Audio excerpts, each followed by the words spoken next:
Welcome, everyone, to another episode of Wrestling is Cool. And Sancho, we're here. Ladies and gentlemen, we are off the back of the debut of the Wyatt 6, one of the best episodes of Monday Night Raw that I've seen in some time. Sancho, how you feeling about everything?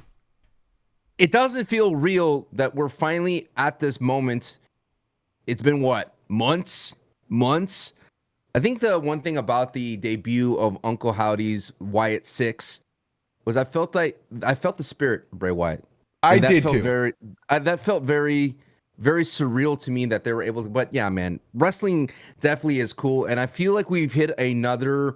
Like when it comes to moments in the era, this is definitely a moment in the Paul Levesque era. Absolutely, dude. This is going to, if it all goes well, I think this is going to be a moment that gets replayed akin to DX driving the Jeep towards WCW. I think it's going to be one of those moments because it made murder canon in the world of the WWE. Like, that's crazy. I don't think it's straight up. I think there's so much you could explore with this world of the Wyatt 6.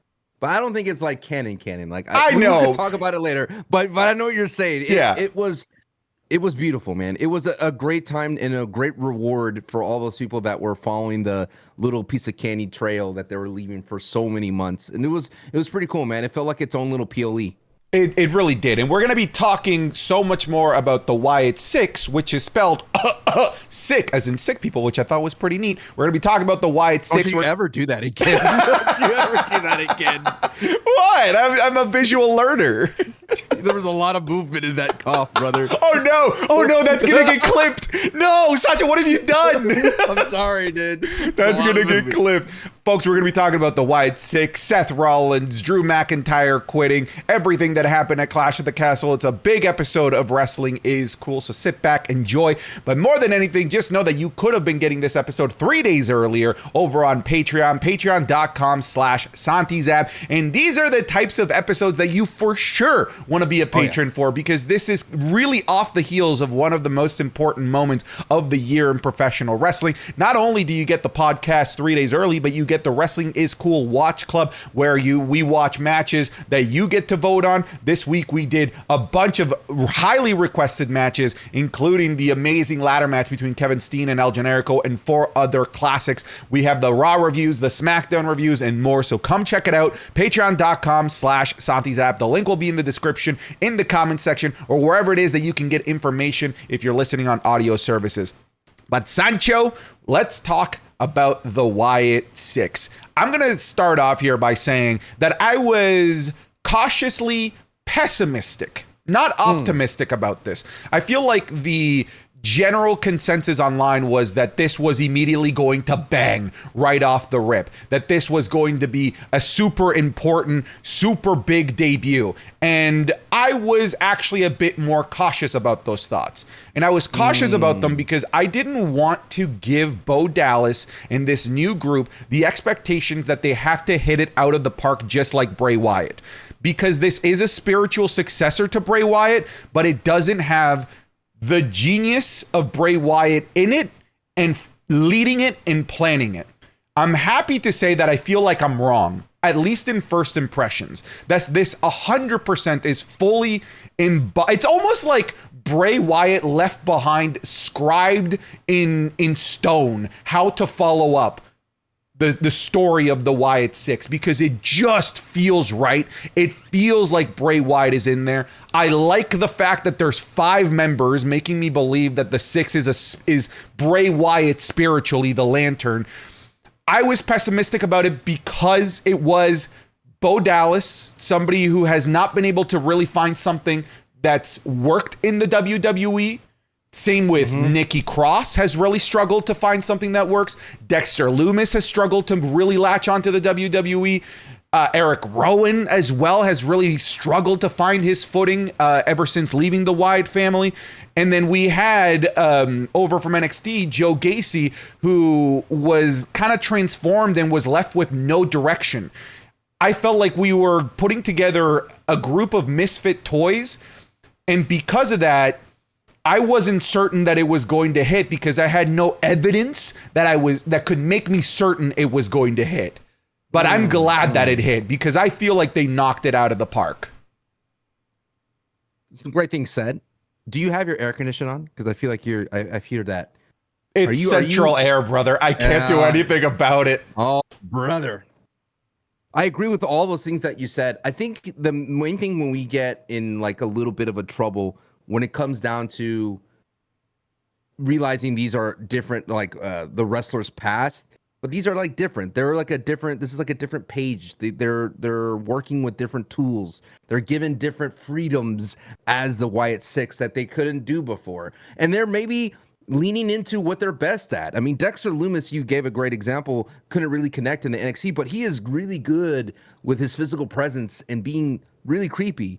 The main thing about that entire debut was I felt that it was a great example of how far WWE production has come. I don't think a Kevin Dunn era will be able to pull this debut off because the WWE for the longest time in this new era has been exploring long shots, handheld cameras, a variety of different production cameras, cinematic storytelling, and all that experience was popping off here in Monday Night Raw. It was well shot. It was well done. The POV aspect of putting us in the shoes of the person that's being told to go into the back was very fun in like spooky haunted horror house type of thing. I hope one day the Universal Studios gets a haunted maze of the Wyatt Six because I think it'd be amazing. I think it'd be fun. And I just love the slow pace and pacing. And they gave enough time for this thing to happen. When I was looking at the main event with the Jey Uso triple threat to get to Money in the Bank, I was sitting there like, oh my God, we have at least 10 minutes. And for them to execute everything and get everything in was well done. For me, when it comes down to the Wyatt Six and this idea of the supernatural, there's rumors out there that it's going to be more grounded supernatural and it's not going to be so outlandish. I've heard reports that Triple H, I think he said in the Bray Wyatt documentary, is that the hardest thing about Bray Wyatt, like you talk about describing and leaving everything behind, was how can we fit it inside the world of wrestling? Because it's such a jarring kind of change of pace to go from this in-ring guys like, I hate you, I'm the best, Drew McIntyre's, all those kinds of stuff, the Damian Priest, the Seth Rollins, and then to just hard stop to go into this surreal world that Bray Wyatt presents. And I think as wrestling fans, Santi, and I told myself this later, like after like thinking about it, because this thing has been gestating in my mind for a long time, this debut, is the best way to approach this is just to literally go for the ride. Because we could easily dissect every single thing that they do. We could dissect their in-ring action. But I think if we just embrace this world that they've created, the Wyatt Six, throughout these entire months and what Bray created, I think we'll have a lot of fun, man. I couldn't have said it better myself. I think the best way, especially for people that don't connect with supernatural wrestling, I love supernatural wrestling, and I think you do too. You've talked about the stories of like being scared that Ultimate Warrior was Papa Shango and all that stuff. Yeah. I loved the Boogeyman. I loved the Undertaker. I love Bray Wyatt. I love what Joe Gacy was doing over in NXT. Supernatural wrestling for me has worked, and I've felt that it's been missing for a while, and I'm glad that it's back. I love that you talked about the production because that was my first piece of feedback. My goodness, that was movie-esque, man. That really felt like the best piece of single production that the WWE has done, to the point where I'm so shocked by it and so mesmerized by the production that the last time I was left really feeling this curious and this concerned about the safety of the WWE was all the way back when the Nexus was debuted, because they used production to blend in with the horrors and the spookiness of the characters themselves. I love the I guess the realness of going into the back and seeing production getting destroyed, because normally you'd see wrestlers being left in the ring.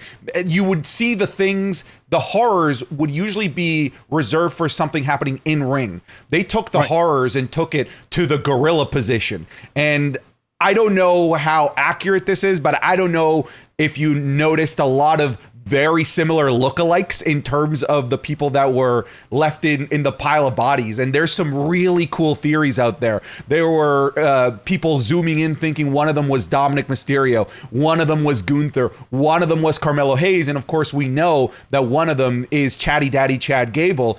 And when you look at what's connects all of them, and again, this is the beauty of something like this, it forces people to go into the rabbit hole and start connecting things that might not even be there. That's the beauty of this type of storytelling.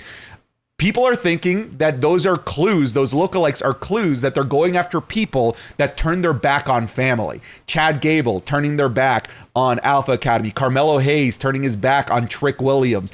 Gunther kicking out Giovanni Vinci. And of course, Dominic Mysterio and Rey Mysterio. Who knows whether any of that is true, but it's got the world of wrestling fandom connecting the dots like Charlie Day on that board, trying to figure out what's what. And I love that. I love that that's happening right now in wrestling. I love that this landed. I love that Triple H took that plane that took 2 months to arrive and landed it. And frankly, should we be surprised at this point? No. He's landed harder things. Frankly, I think making WrestleMania 40 land was far more difficult than making this land. All I know is that I'm excited as to what comes next. I'm curious as to how deep the canon of murder really comes into play. If it really is just Chad Gable has a little boo-boo on his head, or if they're gonna really play it up, if they're going to do in memoriam of Chad Gable, if Alpha Academy is how they're gonna react, if they're gonna feel guilty of leaving Chad Gable by themselves. I'm just so excited as to what this all means and who they're going to be going after. I will say it's not something that individually these members could do on their own. I feel like it is the fact that they are these misfit toys that have been put together into this like Power Ranger monster that's all different parts that has been put together actually works, but in separate pieces it just doesn't. Santi, it's a Megazord. Megazord, thank you nerd loser. The one thing I do believe as the way a vehicle or a vessel that they could do this is, I feel like what we saw wasn't real. We were transported into this alternate reality. The door was a metaphor, because remember when we went, it showed the door and it kind of did a cross dissolve fade, and all of a sudden I don't know, the character the witch came out, and I felt like Abby the witch, by the way, Abby the witch. We went into that door and we crossed over to a different realm, where, because they do this a lot in superhero movies and things of that sort, comic books, where you see the future, you see your favorite wrestlers laid out, like the Avengers or like a Scarlet Witch type of dimension. So I think that's what it was. We went into the Wyatt 6 dimension. We went into this place where we saw sort of like the fit. You get a little. Yeah, I'm getting a little goosebumps, man, from what you're saying. We went into this dimension of where we see a Gunther like a Chad. So I don't think it's like a canon where, you know, they're actually injured. It is just the intentions. It is just the psychoses of the world that we're about to enter with the Wyatt 6, and what they bring to WWE is what I explained before. Is the best part of supernatural wrestling is it deals with themes and it deals with stories that are beyond wrestling. They question humanity and things of that sort. That's what I love about supernatural wrestling, is because then you could explore those things. That's what when we did our match club and we watched the Firehouse Funhouse match with Firefly Funhouse match with Bray Wyatt and John Cena, it explored the world of John Cena's mental state as being the biggest face in the history of the WWE and all the mental hardships that he went through. The same thing when Bray Wyatt was a swamp daddy, talking about, you know, he's got the whole world in his hand, like all those kinds of stuff.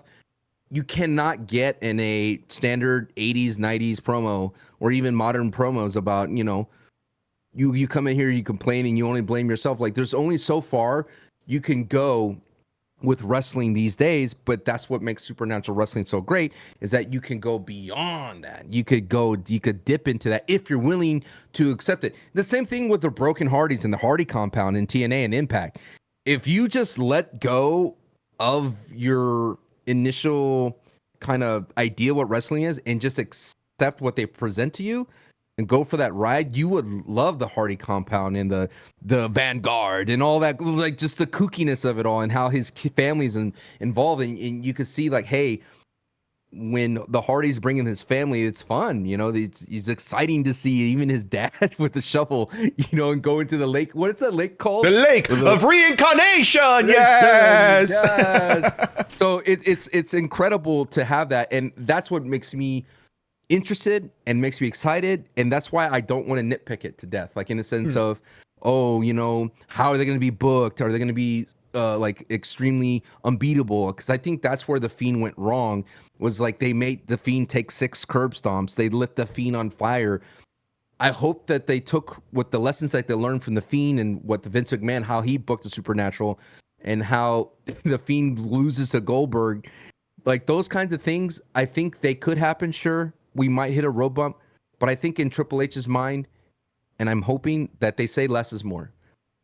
Keep the ring simple and things of that sort. But I'm just going to try to, like, you know, I'm going to lay out here. You know what I mean? I just want to go, I just want to go along for this ride, give them 3 months, 4 or 5 months maybe, and then see where it goes, see how they're booked, and then get crazy about it later.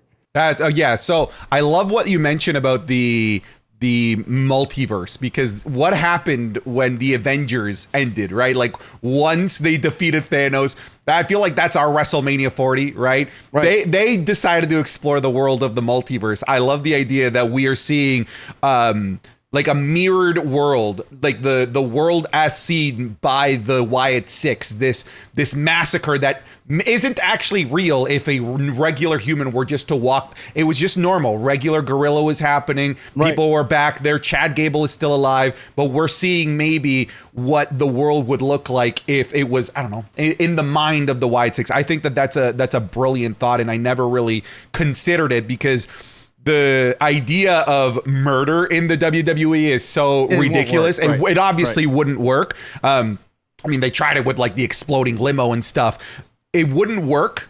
But in this context where it could be like almost like an Ebenezer Scrooge, you know, where Chad Gable is seeing the ghost of Chatty Daddy's future, where now he's going to try and start redeeming himself because of like this imagery that he saw. I think that would be so cool.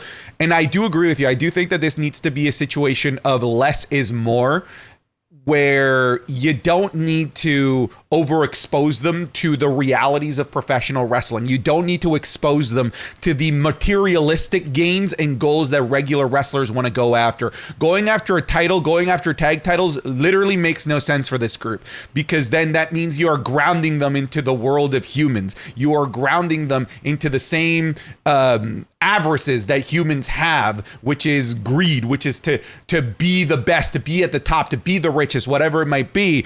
But if you have a group that doesn't care about any of that, then you have a group that will set their sights on whatever makes sense to them internally. It could be a babyface. It could be a heel. It could be an authority figure. Who knows? It could be the audience, could be the fans. If you remove them from that plane of reality of professional wrestling, which is the, I want to be champion, I want to beat you, you took my job, whatever it might be, then I really think that you can have something special here that can last a really, really long time. Like, do you really want Uncle Howdy doing an interview and then someone interrupts him? He's like, "Oh, you interrupt me? We're gonna fight later on today." See, that would be so stupid. That would be so dumb. Like this, like truly, these guys could cut promos off of TV. They don't need to, like, they could do pre-taped. It could be one of these things where it's like the Undertaker in WrestleMania, where you're just like, dude, we're gonna see the Wyatt Six. They're gonna be a draw, dude. They're gonna sell merch if they just keep it simple, like we were discussing, and just let them literally live in backstage. They could live backstage.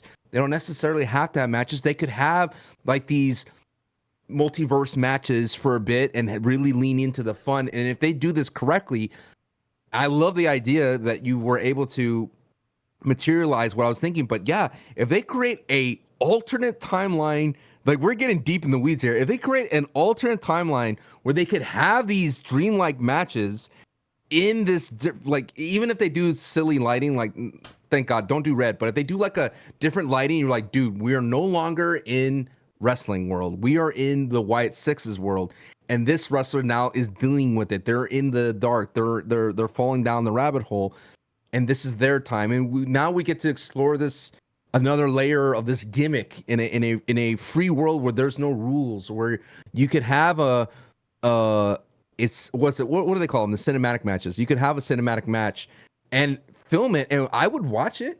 I would love it. And I'm just, please just last to Halloween. If they make it to Halloween, the fun that they could have the Halloween, it's just so exciting because now that the WWE has embraced the supernatural, and even if it's grounded, they have another sandbox to play in, and that's so exciting for the WWE. Now, I've been beginning to thinking I don't want to leap off the Wyatt Six too soon, but in terms of debuts, I would say this is probably one of the strongest debuts for the Supernatural. I can't think of any others. Probably the debut of Kane would probably be the most impactful debut of a Supernatural wrestler because it happened in Hell in a Cell, and when the dude popped out, the fear in Undertaker's eyes. And the call from JR, like, that's Kane, that's his brother, like all that kind of stuff. I felt that to me gave me a bigger impact because I was like, I did not know the Undertaker had a brother. And the fact that this was a brother that was left in the fire and his face was like, there was so many things that you were able to sink your teeth through. And he was a more physical presence in the ring. And then you could think of like, wow, they could make someone who is stronger than the Undertaker, scarier than the Undertaker, and you could see where the booking goes from here. But I can't think of any other supernatural wrestler that has this bigger impact in an era of social media, because if you think about it, they did the social media side beautifully. The QR codes, all that kind of creepy stuff, it led into the true crime podcast type vibe for everybody, and they conquered that. And because of all that hard work, now it's all about just executing their plan on screen. Yeah, I think you hit it on the head with Kane. I think that's probably the one that sticks out the most. Mostly because it also worked out in the end. Kane became such an iconic character. In terms of production, I think you have to compare to the Fiend's debut at SummerSlam 2019. Sure. That was legendary, but we have the power of hindsight with that to know that they ruined him, right? They didn't do that with Kane. In terms of just remember Mankind's debut. I don't really boiler room. Yeah, vignettes in the boiler room. Yeah, these guys didn't have vignettes. They just had, like you said, the social media stuff, the clues, the pieces of candy, the trail that you had to follow, what in the business is called viral marketing. I thought it was all done so well. I don't even think that we need to bring them down to the scope of just the best supernatural debut. I think it's up there with maybe the greatest debut or repackage that I've ever seen. One-off, not knowing what these guys are going to do in the future, whether they're going to be ruined or not. Just singular debut. I can't think of anything as impactful as this because of how deep it went with the cinematography, them taking out everyone backstage. I genuinely cannot think of a debut as cool as that one. What do you got? The final boss was pretty cool, dude. That was awesome. Yeah, but that's The Rock, right? Like I get it. Like that's almost like a different entity. I'm really trying to dig here. Like, I'm trying to think like it's the Nexus 2010. I think they ruined them. Shield was nice. Shield was nice. On the main roster. Yeah, attacking Ryback, but in the grand scheme of things, it's Ryback. Who cares? But it was cool. What was the Wyatt debut on the main roster? The Wyatt, they attacked somebody. I just can't remember who it was. But I see what you're saying, because like it's just, hey, we're walking to the ring, we're attacking someone. I could think of like literally Lex Luger just walking down the ring in WCW. That was all. Yeah. But it's just walking. But you're talking about like an overall, we're taking over the show. But even the Lex Luger one and Rick Rude and Alundra Blaze, that's very political as to like why it was memorable. I mean, the Outsiders was nice too. Yeah, that's a huge one. The Outsiders, the third man. The fact that that's what we're comparing it to. That's true. Shows you how impactful this is, that we have to dig into the rabbit hole and grab Hogan joining the Outsiders and the Outsiders joining WCW to find something as impactful as this. I think we're looking at this, the Nexus 2010, in terms of like what they did, destroying the ring, choking out Justin Roberts, Daniel Bryan getting fired because he was so violent in his attack, like actually getting fired, destroying the ring, ripping up everything. I think you have to throw that one into consideration, even though I feel like they butchered them afterwards. But dude, it's the Outsiders, maybe the Undertaker repackaging WrestleMania 20, coming out with the Druids to Kane. Like, we are comparing this to some of the most iconic and most memorable debuts and re-debuts ever. That's crazy that we're already doing that. I mean, you could think of, like, you know, Adam Cole, Daniel Bryanson, and the AEW. Sure.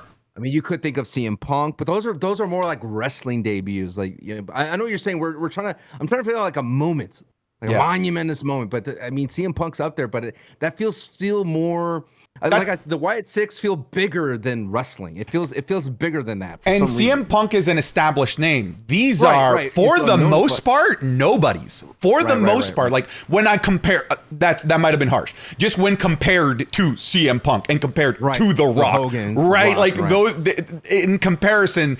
That's the top of the mountain. They're here. And collectively, with this character and this production, WWE brought them right up here, looking eye to eye with the final boss. It's going to be Wyatt Six Rules. I think Mama Wyatt. AJ had that vibe too, but he was an established name outside WWE, but his Royal Rumble debut is up there. But I can't think of like a rookies essentially debuting on the main roster with no frame of reference except the viral marketing. I see what you're saying. Can I also add, I want to add one thing, a little bit separate to what we're talking about. WrestleMania is in Las Vegas, all right? Which means that Monday Night Raw after Mania will be in Las Vegas. Can we have, and I'm sure it's expensive as hell, some Wyatt Six segment in the Las Vegas sphere? Oh my, come on. I just cooked up a meal, didn't I? Come on, that'd be so sick. It would have to be Randy Orton going into that sphere, dude. Imagine, dude. There are so many past feuds that they could like open up again, and the main thing about it is I was a little scared at the very beginning because the announcers be like, "Oh, today's the day, right?" Remember when they said that? Yeah. Like, I guess today's the day. I'm hoping that the rest of the roster just buy into how scary it is. Like, I want the Alpha Academy to sell it. I want everybody to be like, what was that? I want Triple H to come out and make a statement and saying, like, what you saw did not happen. No one died this day. And, like, have a police report from the Corpus Christi Police Department saying that they investigated. And that, you know what I'm saying? Like, I love it all. This is so cool. It reminds me, I don't know what mind state you were at this point, but when they did the Blair Witch Project, and it was at the time where the internet was in its early infancy, and they made a website of the missing three of the Blair Witch Project. So if you were curious to know, is it real, you will Google it, or Yahoo, whatever at the time, the search engine. Yahoo! It will pop up. And you're like, oh my God, this movie, the Blair Witch Project, was real. Because you bought into it, and what they did was they kept the actors off anything. They didn't do any press. They didn't do any of that until the MTV Movie Awards, they came out, and then you knew it wasn't real. But I really bought into that because of the articles and all the stuff that they created for that. So I think that WWE has an opportunity to make it to where if I was a kid and I was curious, like, put some stuff out there. They're like, hey, get some true crimers out there to talk about it. You know, just try to lean into this notion that it did not happen, or let Triple H say it did not happen. And that is like the most interesting avenue we have here. And that's the power of the internet. Sometimes it gets used negatively, but if you could create a storyline from here and it could spread like wildfire, you got some great things. Like, really, really try to put out there. Was Chad really murdered out there, you know, in a fun way? But have that fun with it. I think it's a great opportunity, and I think at the end of the day, if we want to put a like a milestone on it, is like Triple H got it right. Bo Dallas and the crew got it right. No one tripped or fell like a Shockmaster debut. It was all done beautifully and was executed beautifully. And the one thing I want to say, though, is a lot of the comments that I got on my post of my reaction, because I was like, man, this is really creepy. Is like, people were like saying, how can you think it's creepy? It's clearly not creepy, right? It is not quote unquote real. I know you rolled your eyes to that, but it's like when I was reacting to that moment, it was the inner kid in me, the kid in me that believed that Papa Shango was a real voodoo master, the kid in me that believed that Undertaker had a brother named Kane that he lost in a fire, the little kid in me that believed that Mankind was this demented wrestler in a boiler room that would pop up every now and then. That is what happens with wrestling in me, is that wrestling allows me to detach from the real world and enjoy hanging out with the inner kid. And that was the special moment for me. I think I was the exact same way.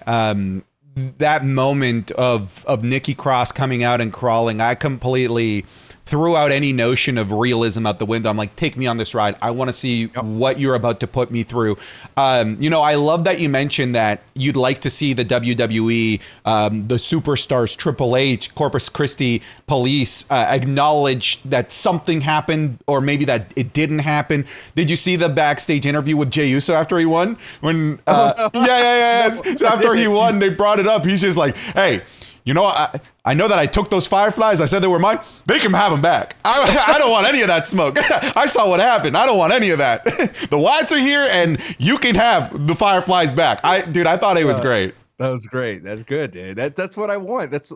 It's that Saturday morning. It's that Scooby-Doo type of thing. It's fun, man. It should be fun. Wrestling is fun if you just not turn off your brain, just chill it out for a little, like mellow out a little bit with it, and then you could really enjoy it. I don't want to overexpose them, because I do think that they should be a special attraction. Yes. But to some degree, I would like to see them not necessarily back to back to back. I would like for them to appear on SmackDown as well in some capacity. And I definitely you owe me 5 gifted. Oh, for what? I told you they'd be on Monday Night Raw, not on SmackDown. Oh, you did. Yeah, 5 gifted. I will pay up. I got you. Yes. This might be a stretch, but because there's so much of a focus on it right now, I'd like to see a presence of them on NXT. The Wyatt family was an NXT product. The current manager of NXT was a follower of a member of the current Wyatt Six in Joe Gacy, and The Rock's daughter was a member of Schism, that group. And there's just so much focus on. It's called the Schism. It's called the Schism. Wait, what? I'm just laughing at the idea of The Rock's daughter in the faction. Dude, she was not good. She wasn't good. To be fair, she was thrown in the deep end. You can't do that to her. Yeah. I would like them to make some sort of impact on NXT. No pun intended, impact potentially appearing on NXT. I'm just saying. But I'd like them to make the rounds. I would like. I don't want them to be overexposed. I know. I would like them on SmackDown. I would like them on NXT. You know what? Put them on TNA and Impact. You know what? Put them on WWE Speed. You know what? Put them on Raw Talk. You know what? Put them on Sunday Night Heat. I get you want more. I know, but I'm not saying that they need to do the same thing that they did on Raw on NXT. Right. Just something that lets me know that universe is connected. And I would, even if it's just a lantern appearing in front of Trick Williams or something, just anything. It doesn't have to be to this level of production, but there's so much roots of the Wyatt family and every single member of the Wyatt Six right now, dude. All of them have ties to NXT. Every single one of them has ties to NXT. Something. I'm not saying every single week. I'm not saying week by week by week. And I know it is a juxtaposition and an oxymoron for me to say I don't want them to be overexposed, but I want them to appear in all of these places. But that's how excited I am, man.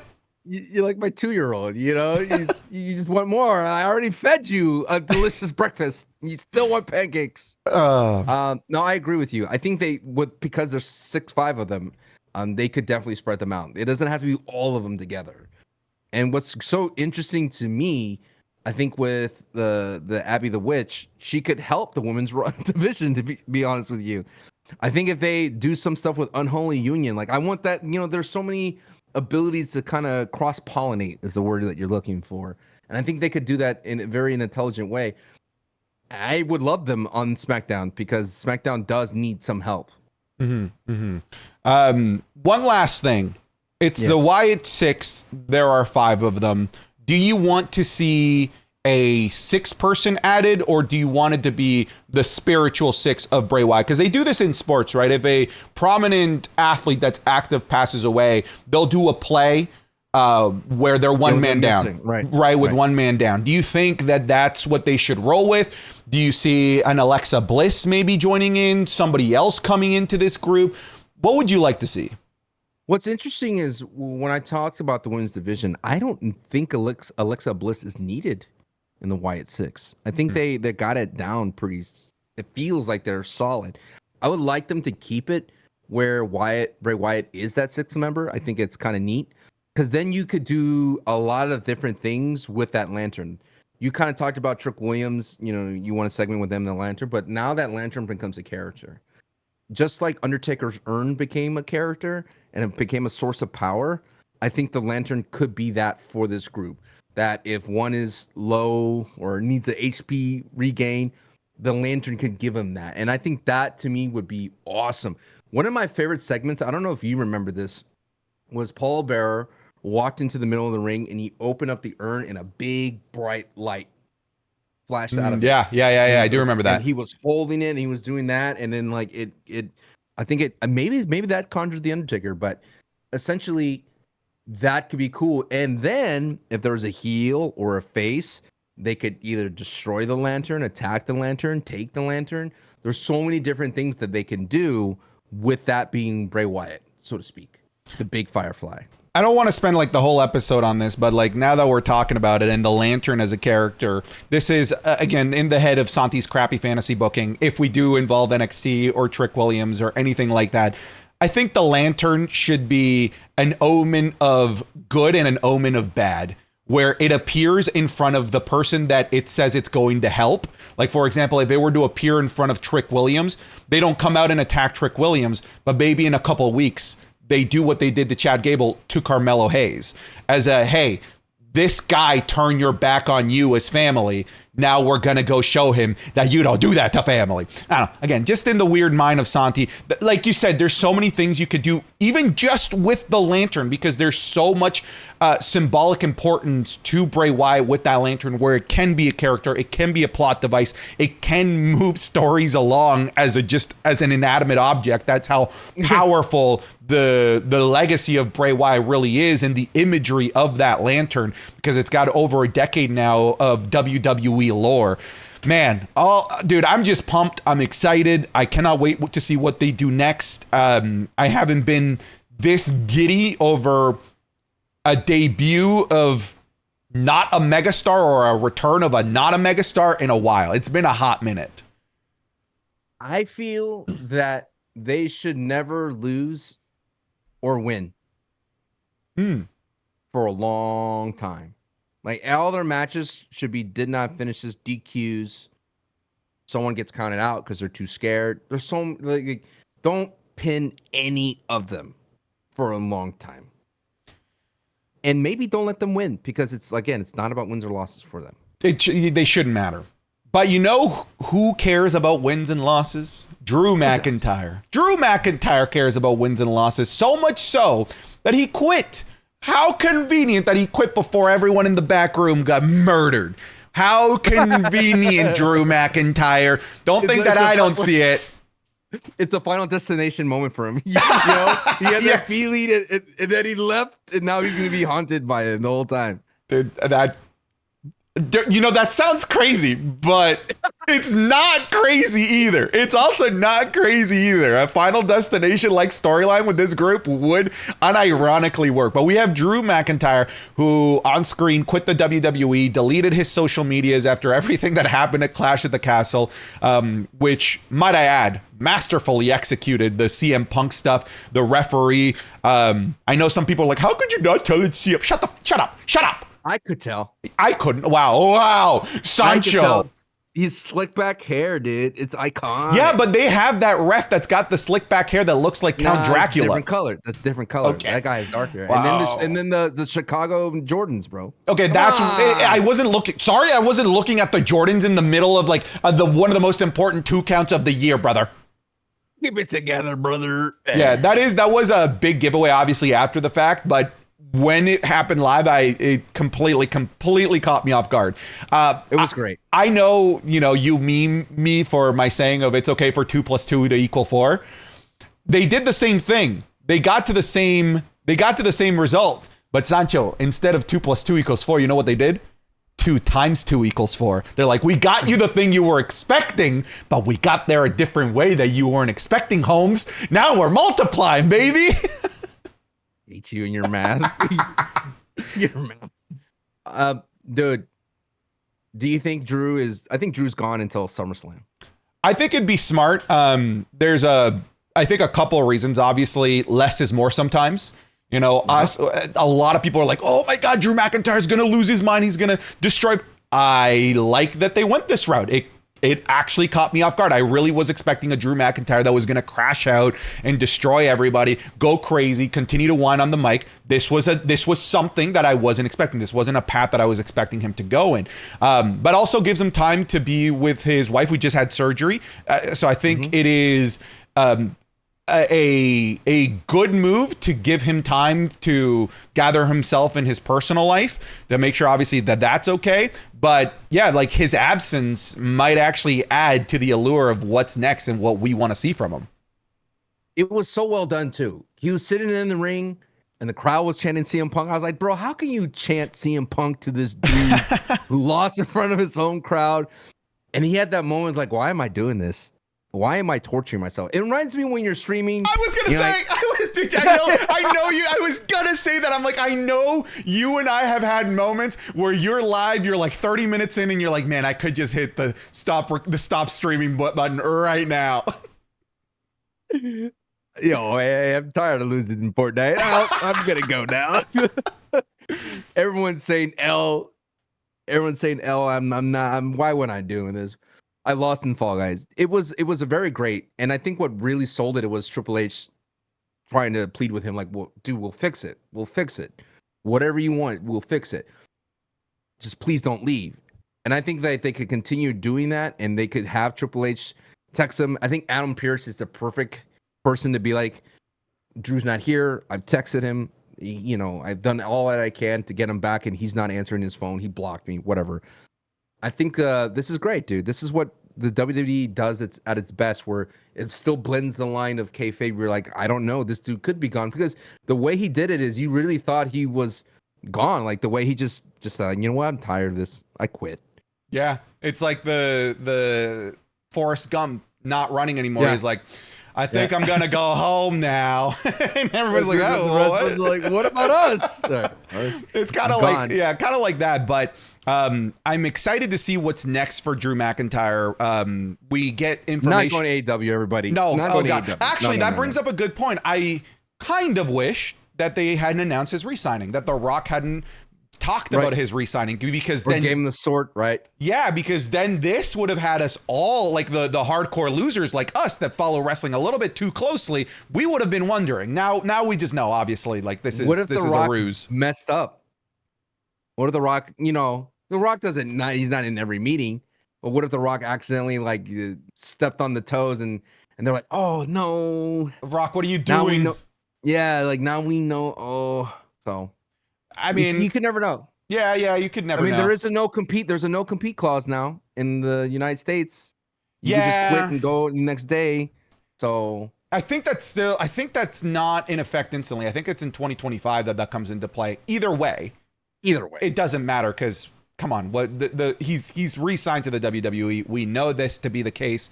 Yeah, so like just in terms of immersion, would have been cool if it wasn't announced, right? Like for example, the Ricochet stuff. I don't know. They keep mentioning Ricochet. I feel like Samantha coming back. She was at Clash at the Castle, so I'm starting to maybe lean towards what you were saying, where this is a ruse. Maybe he gets to come back darker. Maybe he gets to become a Prince Puma. But again, we're having these conversations in this back and forth, in this uncertainty, because his re-signing or not re-signing hasn't been properly like spoiled. Like, yeah, there was the news of like Ricochet says that he's not re-signing. Okay, but like, maybe he's just playing hardball, right? Like I've threatened to quit my cable provider just to try and get a discount. All right, this is just human nature. The amount of times I'm like, I'm going to your rivals for internet. Oh, let us give you, you fool, you fell right into my trap. Thank you so much for the 20% off for the next 2 years. Maybe that's the game that Ricochet was playing. I don't know. I hope so, because he belongs in WWE. I know people are saying like he could have better greener pastures, but I just don't see those greener pastures coming to a stronger, a stronger return for Ricochet. But yeah, they keep mentioning him, and they would not do that to someone going to AEW. They do not want to give someone that big pop when they leave. It's just natural. They bury people before they go. Same with Chad Gable, by the way. A lot of people are like, oh, like he must have not resigned. He's dead. Yeah, he's dead in canon. But they look, do you know how dumb the WWE would look if they murder Chad Gable only for him to appear on AEW? This is clearly something bigger that they've got planned for Chad Gable. Do you want undead Chad Gable? No, I far more like your idea of that was right. Of that was just an alternate reality and the ghost of Chad Gable's future, Ebenezer Scrooge type of story. I'm far more interested in that.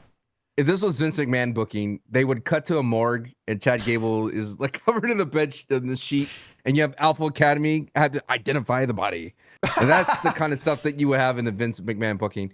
I think the overall the Raw itself was amazing. Like to think that we got all these different things happening. I kind of want to talk about Seth Rollins for a second. Sure, let's talk Seth Rollins. I was surprised that I popped for Seth Rollins, considering the fact that when Seth Rollins was around before WrestleMania, I was getting tired of the Super Seth Rollins that was appeared as the heavyweight champion Seth Rollins, the Messiah, because his promos were all ended up the same. He would be a little wacky and then be serious.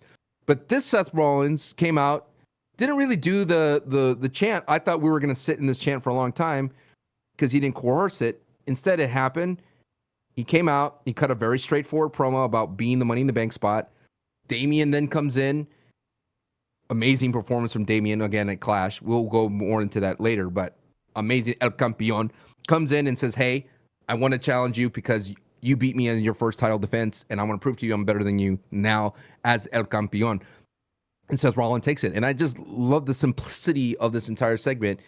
And the first thought that came to my mind, Santi, was like, holy, this WWE's roster is so stacked. There's so many people that are not even on television that they could bring out at any time, like a Roman Reigns, and they'll instantly get upgraded. This feels like a free agent signing of Seth Rollins. So it's funny that you mentioned that, like, you're shocked about your excitement about Seth Rollins, because I actually had the same thought during my live stream. And I came to the conclusion that sometimes we're just little kids that don't realize how good they got it until their toy is taken away and they finally get their toy back. I think that was that. I think it is sorry, go ahead.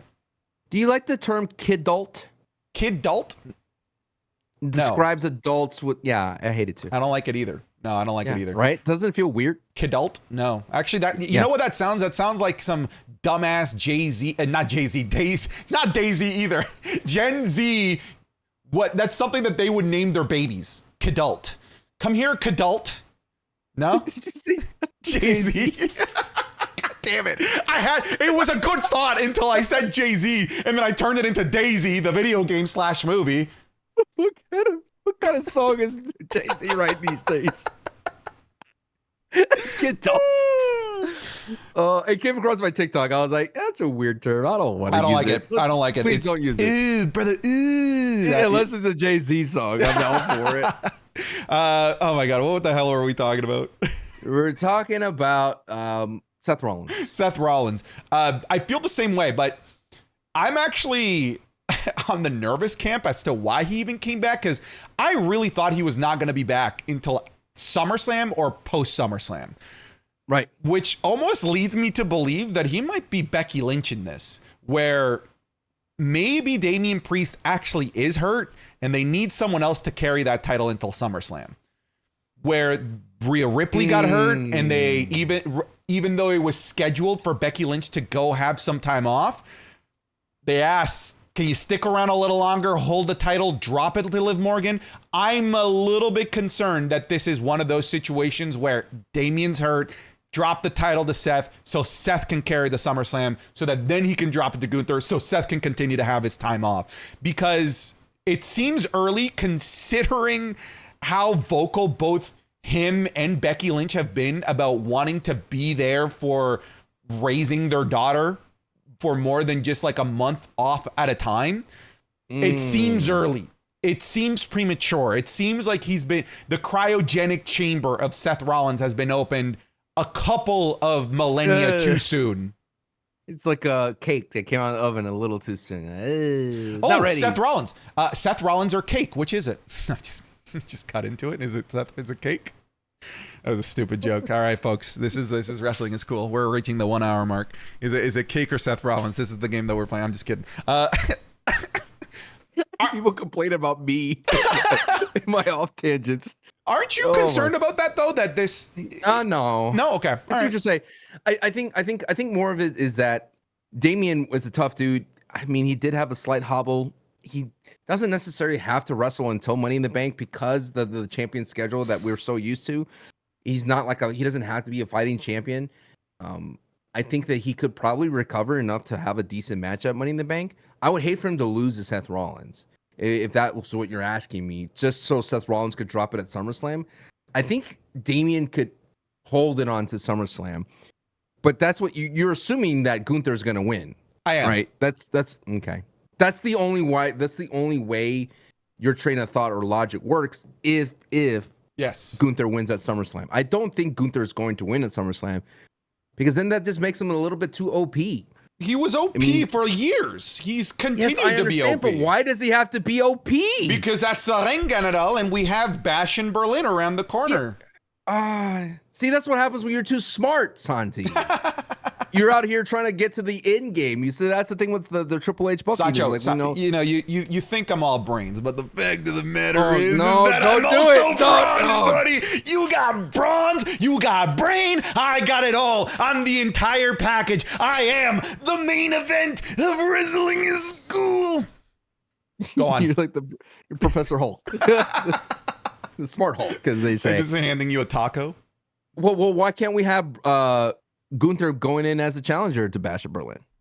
I guess you can, sure, but it's just delaying the inevitable by a couple of weeks because they're in the same month.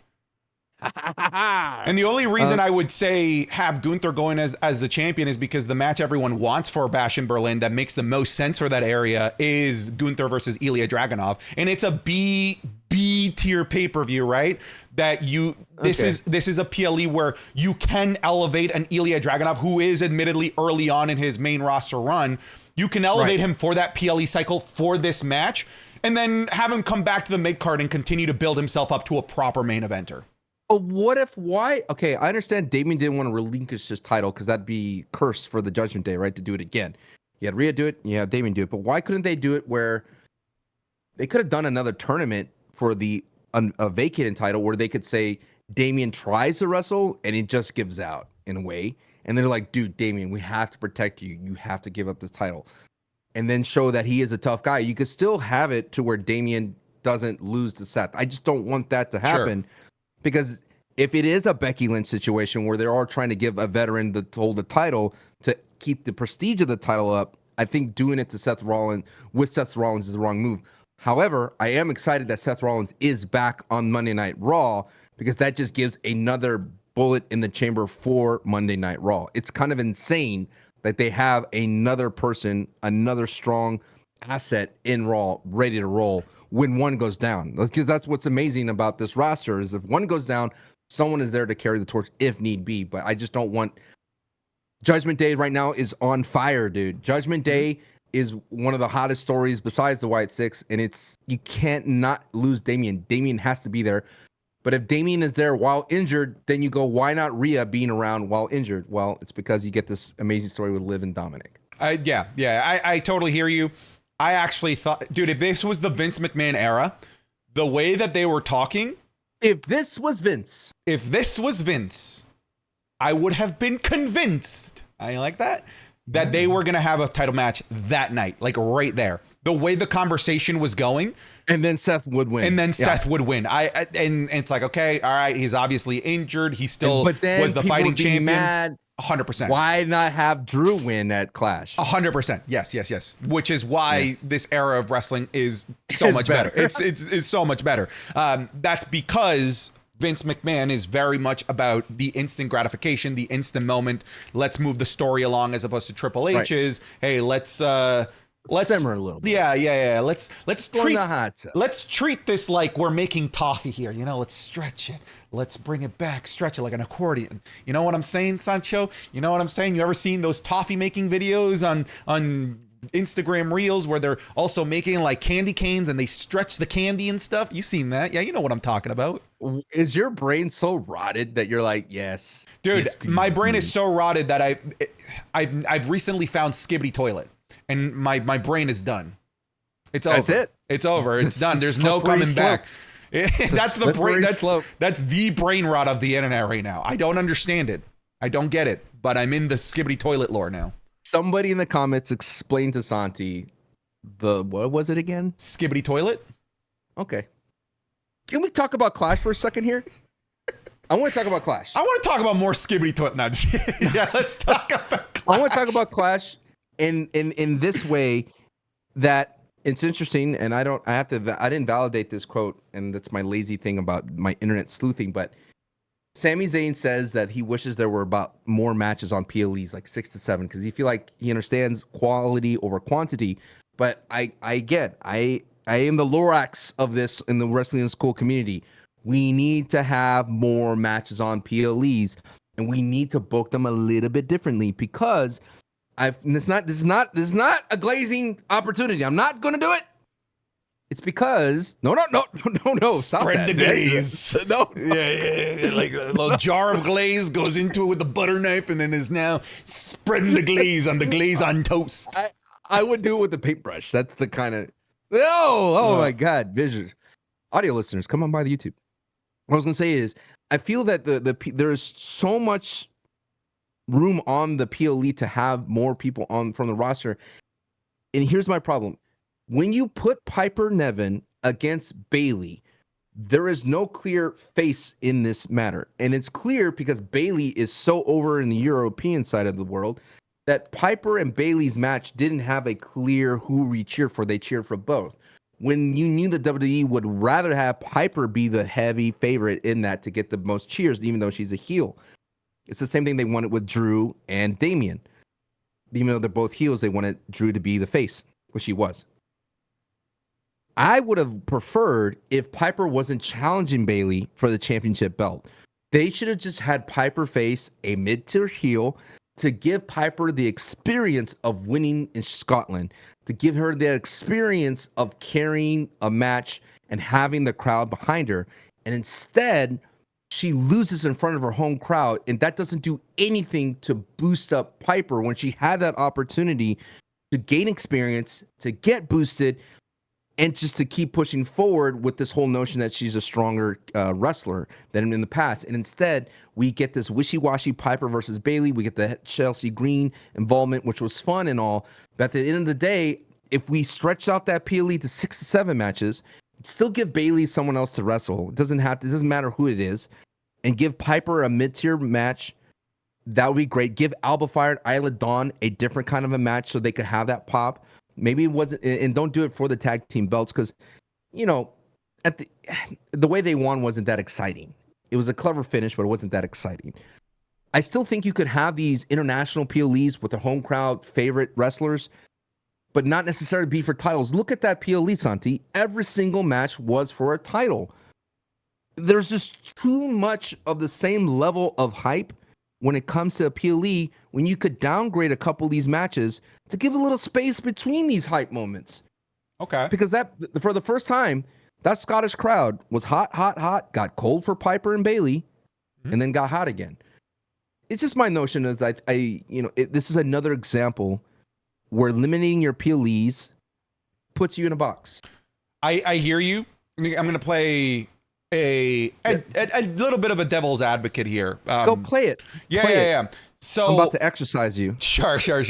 I feel like you don't have to have these middle tier matches in PLEs anymore, because now Raw and SmackDown is so much better booked, where those middle tier matches and those middle tier feuds actually get time to flourish. Unlike in the Vince McMahon era, where that wasn't the case. You don't have these middling tier feuds get paid off regularly on Raw and SmackDown, where they do.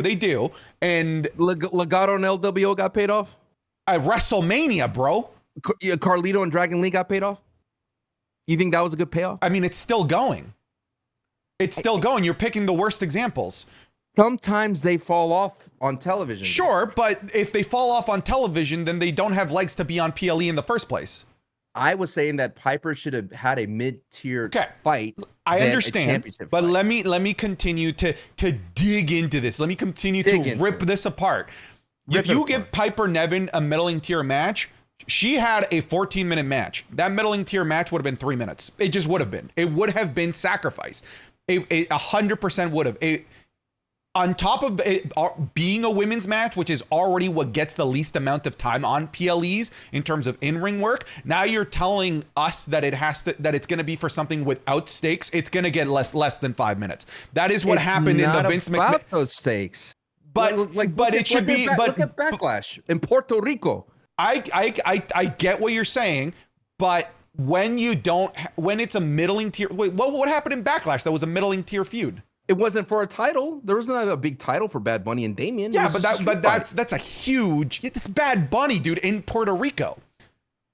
Piper is somebody's Bad Bunny in Scotland. That is a stretch. I said somebody's. It's some guys. So some guy with the last name McTavish somewhere out there. All right, loves Piper Niven so much. I think this is the only way where you could have had Piper Niven on PLE in today's landscape of professional wrestling, where, like you said, and how Sami Zayn is saying, that is focusing so much more on quality over quantity.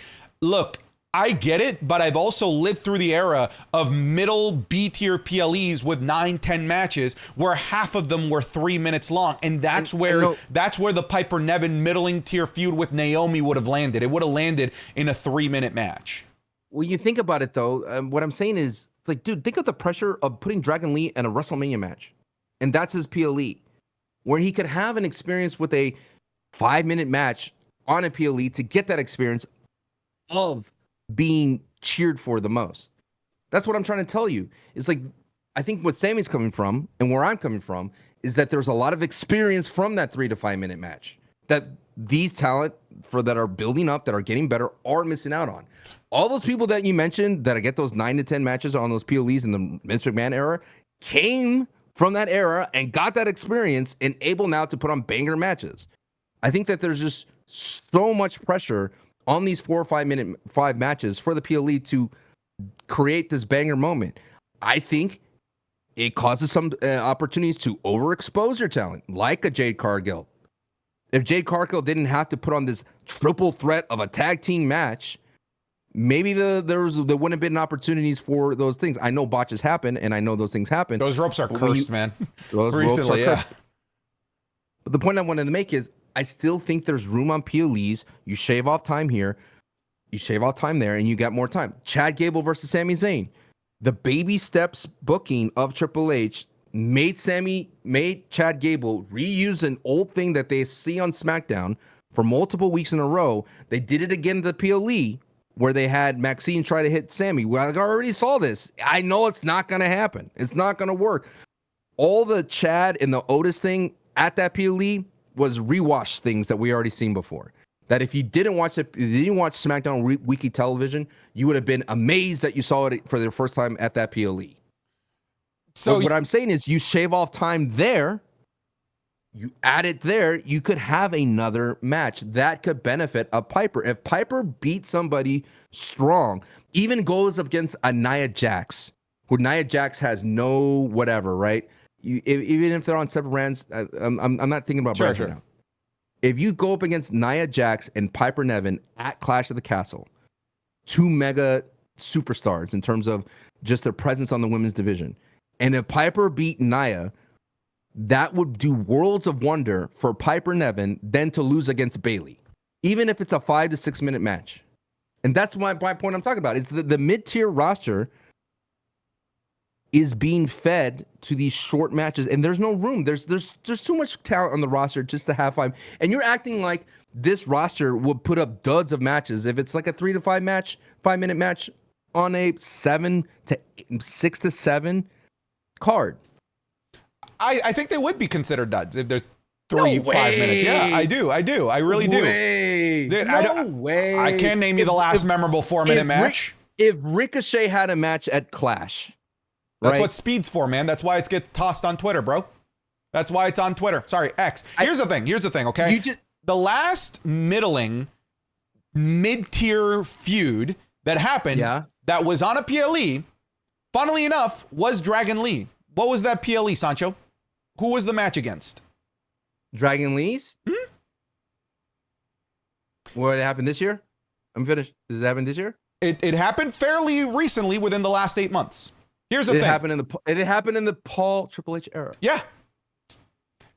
I don't actually want you to give me the answer. The point is, it's not memorable. You have to think about it. It was Survivor Series against Santos Escobar, a middling feud that got this PLE spot that is not memorable. Is not for me. It's for the talent to get experience. That's what Raw, SmackDown, and everything is for. PLEs should be for me and you. And to draw it out, just to give me a little bit of a variety. We disagree. I just want you to agree with me on this point, that the talent roster of the WWE could benefit from more matches on PLE.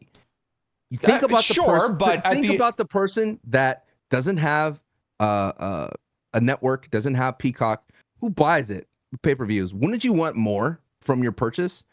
I want the best product possible. This is why pay-per-views in that era had the biggest cards, is because you paid for it. And I'm feeling that we're not getting the best bang for our buck at some of these PLEs. You can't have Royal Rumble with just 4 matches, Santi. You can if it's a good show. No, you cannot. Sure. Why are they going to 2 nights in SummerSlam? More money. That doesn't have to do with the amount of matches that are happening. It's just more money. It's a financial thing. You're trying to compare something to another entity that doesn't really care about quality or the improvement of wrestlers, which is the finances of the WWE. I think that the improvement of wrestlers should be done not on the PLE stage. It should be done on Raw and SmackDown, which is something that Vince McMahon absolutely sucked at. But in today's wrestling, they're very good at it. Not only that, but they get so much more time to in today's WWE to cut promos that maybe don't even make it on TV, but now are important and hit social medias. All of that doesn't have to be on my PLE. I don't need to see people with their training wheels in the PLE. I want to see the best possible matches, the biggest possible feuds getting blown off at this, getting a match at this PLE. I want the most important thing. I want the best match, the best product possible. And I don't think that a random Dragon Lee versus Carlito match is going to get me more excited about the upcoming PLE. Like, why would it? Didn't you want Carlito and Ray to be at a PLE? When I thought that they could do it properly, I did. But, it didn't. And you want to know why? Because the stuff that they were doing on TV didn't hit. I'm glad that they didn't force it on PLE. So you don't want Xavier versus Kofi to be on a PLE? Versus Kofi on a PLE, if it's good, if it makes sense, like if it's worthy of it, yes. Versus Kofi non-title match could be at a SummerSlam. If the story is what matters, like if it's you don't built think the story's gonna it's being built right now. Yeah, but like you're talking about a hypothetical that doesn't exist at the moment. I'm giving you concrete examples that did exist when Dragon Lee versus Santos Escobar that didn't hit and was the least memorable match of the last sets of PLEs. Hypothetical is that match would be considered a mid-tier match, and that should be done at a SummerSlam to give it more oomph. versus a random Raw. I think you're mistaking me. I'm not saying that middle tier matches shouldn't be on PLEs. I just don't think that they should put middle tier matches for the sake of having middle tier matches for exposing the talent so that they can get the experience. If the middle tier PLE makes the middle tier match makes sense, if there's excitement behind it, put it on the PLE. If they could have actually built something of substance for Piper Niven versus Nia Jax or Piper Niven Naomi, by all means, go for it. But for the most part, they haven't been able to do that. And when they've tried it, like I said, the last one was Dragon Lee versus Santos Escobar. It's like an incredibly not memorable match because it shouldn't have been on a PLE. Do you think that Piper and Bayley was built up properly? They only had like 2 promos. Also, no. No. But at least it's for a title. It's automatic stakes and automatic importance. That's not going to change though, Santi. I get You're having a title match just to have a title match. Isn't that worse? You're suggesting having a middle tier match for the sake of having a middle tier match. It's better than having a title match that's not going to change hands. So false. So false. Because I don't think Piper became stronger in that match. But she wasn't elevated in that match. If she would have beaten the Nia Jax for nothing, that would have been elevated. You really think that her beating another middling tier talent in a 3-4 minute match, queen of the ring, she would have lost. Yes. She would have lost. Okay, the bad example, Nia Jax, Naomi. Would that have elevated? The crowd pop would have been memorable. The cheers would have been memorable. They could have used it for her packages. She would have got that experience of being, revered, and she would have been able to carry that momentum further along than losing to Bayley. Yes, it would have been a 5-minute match, and instead she got 14 minutes on a main event style for a PLE. Better than having Chelsea Green steal the show. Chelsea Green stole that match. Chelsea Green is that group. She's the most entertaining. She would have stolen the show if it was Piper Niven versus Naomi. You had an opportunity to build up Piper. You had a little opportunity to pipe up a little bit. Did it happen? I don't think that there was ever the intention. I feel like she's going back down the card. I think it was supposed to be the one-off for the audience. My question to you is, you like 4 or 5 match PLEs? There is no number of matches I'm married to, is the answer. It can be 10. It could be 1. So you're open.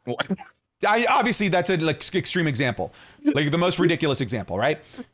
So long as it's just one match, 3 hours. So long as it is the best set of matches with the best storylines, with the best stakes, that is going to give me the best possible show. I'm being a little bit selfish here because I know you're trying to be altruistic, saying that this would give the talent experience on the. Yes. I don't care. That's the selfishness. I want the best possible show for me. That I want. I'm being greedy. I do not want to see people learn on PLEs. That's what Raw is for. That's what the Performance Center is for. Go learn over there. My PLEs need to be the top tier of top tier. Figured it out, folks. Hit me. It comes down to this little nugget. Not an Owen Hart nugget. A nugget. It's because you hate Dijak. You don't want Dijak to be on TV. Dijak could have been at Clash of the Castle. Dijak could have been at a PLE. Dijak could have disappeared. And no, you don't want Dijak to get that experience. You don't care about Dijak. When it comes down to the end of the day, folks, we uncovered the hard truths. It's not because he doesn't want quality matches for himself. He doesn't want talent like Dijak to ratio the PLE, to show up and to ruin your little private experience. That is what it all comes down to, huh, Santi? No, I think what it really comes down to is the fact that I don't want mid-card talent, bum-ass LA Knight to appear in PLEs for the sake of appearing, all right? You like that? You like how you try to take this thing and gaslight me? I'm going to turn it around real nice, shine that sumbitch sideways, shove that sumbitch sideways. I'm switching it around on you, all right? Because what you want, your agenda, is to get middling tier talent like LA Knight. Ooh, LA Knight versus Santos Escobar. Yeah, people would want to see that. What a feud. Definitely have this on a PLE. Bum. No one wants to see that. Get that garbage out of here. Put that on NXT Level Up and give me main eventers. I want the creme de la creme. I want the cream of the crop, Sancho. I don't want your LA Knights here cluttering my amazing PLE card with some bum-ass mid-card matches. Put it down. Whoa, put down the torch, brother. Slow down, You started it. Whoa, put down the pitchfork, dude. Don't bring an LA Knight into this. He's just a man, you know? Just a man swimming in the pool, brother. You know what I mean? Drink a little Mai Tai. Come on. You gotta admit that was the best part of SmackDown. I love that. That was... Look, one of the things, this is a different topic altogether. That was the best thing on SmackDown. And that was 10 seconds long. That's not a good thing. 20 seconds. I know, I'm exaggerating. It was just such a tiny little portion of a 2-hour show. 10%. Yes. 10, like a 5%. Yeah. Not only was that the best thing of the show, it was the only consequential important thing of that show. Because I'm realizing that these pre-tape PLEs that happen overseas are the most filler episode of the show that you could possibly get. Because SmackDown suffers. It suffers tremendously. I don't know what the solution is there. I don't know what the fix is there. I don't think that there is one, frankly. There is. What is it? It's the brand split. You got to cut out this brand split, because if you would have had Drew, Damian appear on SmackDown, it would have given that last hurrah before it. I talked about this before in our SmackDown reviews that we have on Patreon. SmackDown, the state of SmackDown is not in a great place right now when it's smashed between a PLE that is overseas, because you get the results here. Because like the storylines have to focus on the PLE when there's only 5 matches on the card, there's not a lot to push forward. Instead, you kind of sacrifice the other stories that you have on SmackDown, and they move along at a slow pace, and this is the result. SmackDown is not necessarily must-watch TV right now, because everything's on a holding pattern for Cody and The Rock. Everything's on a holding pattern for those kinds of things. You know, LA Knight, Logan is doing their best to have their segments be much-watched, but those are far and few in between because of Logan's schedule. And the in-ring work, you only get maybe 4 matches in that 2-hour show. And, Bloodline, Clash of Castles, Solo Sikoa finally attacks Cody, so we might get something there going into the next SmackDown. But obviously, it's clear to me, you talked about what can fix it. It's going to be fixed this Friday night, because guess who's going to be there? CM Punk. And that's what I mean. When you have the brand split, you have a flexibility. And that, I do like the brand split for the wrestler's sake, for giving them days off and things like that. But I think that there should be a lot more wrestlers who are quote unquote free agents, so they could float in between and do their stuff. Because I think that if you are on a PLE, if you are the lucky few talent that end up on a 3 to 4 card, 2 card match, you should be on the SmackDown before it, just to boost that up. We'll come back to this. I have a little bit of a conspiracy theory that they are stacking Monday Night Raw with as much as possible, making it the A-tier show. Because last year it was the opposite, right? SmackDown was far and away the better show. Got Roman and got everybody. Yeah. I think it's a fair statement to say. I think you'd agree with me that Raw right now is significantly better than SmackDown, more consequential. I can't. As someone who reviews shows on Patreon, the A show is still SmackDown. No. All right. I have to. As the owner of the SmackDown brand split on Wrestling School Patreon. B tier show. Raw is the better show at the moment. And after last night, yes. I think it's been for a while, even though it's had a thinner roster in terms of the main event. Like, you look at the women's side, it's been thin. You look at the men's side, top babyface has been Jey Uso for a while. It's been thin up there as well. Yep. I think that all of these returns, all of these huge stories are all being perfectly timed to go into the back half of the year to get everyone to jump over to Netflix, to make the Netflix deal be as impactful as possible on day numero uno. Question. Yes. Sancho Wrestling is cool. Is it because Cody and the Bloodline are not it right now? I think it's because that's a bootleg bloodline, man. I don't care about Solo Sikoa and his backup dancers. Wow. It's just not. It's not interesting. I wish that it was. Here's the thing. I'm more interested at the prospect of what's going on with Paul Heyman and his eventual reunion with Roman Reigns. And I think there's a lot of that going on SmackDown, where the most interesting thing, the thing that I'm looking forward to, is something that can't materialize any given week because the person needed to help materialize it isn't there. Cody Rhodes and The Rock. All right. We have Roman Reigns, Paul Heyman, the things that's going on with the bloodline. And interestingly enough, those are all bloodline related things, which means you've used the term before, the holding pattern. Out of all of the things that are in a holding pattern, the bloodline is like the most holding pattern thing possible, because the story of the bloodline can't take a next step, can't be elevated, can't feel important again until those pieces that aren't there eventually come back. And I think that overall is hurting the show, considering that they're still presenting the bloodline as like the most important thing on SmackDown, as if it was 2021, 2022, 2023, but that's just not the case. They are not the most important thing, and they are most certainly not the most interesting thing on SmackDown, but they're being given the spot as if they are. And I actually think that Solo Sikoa and his backup dancers are damaging the show as a whole from a narrative side of things. I think you said it, man. They're just getting their ammunition ready for Monday Night Raw on Netflix. That makes the most sense. Why not? I mean, it feels like the most production value is putting into it in a whole other global onset when it comes down to the brand split. And the Wyatt Sixes, they're going to live there. I mean, you need to have them on that show because a 3-hour show could benefit from that. SmackDown, too many limitations, too many commercials. You cannot have a thick storyline like that.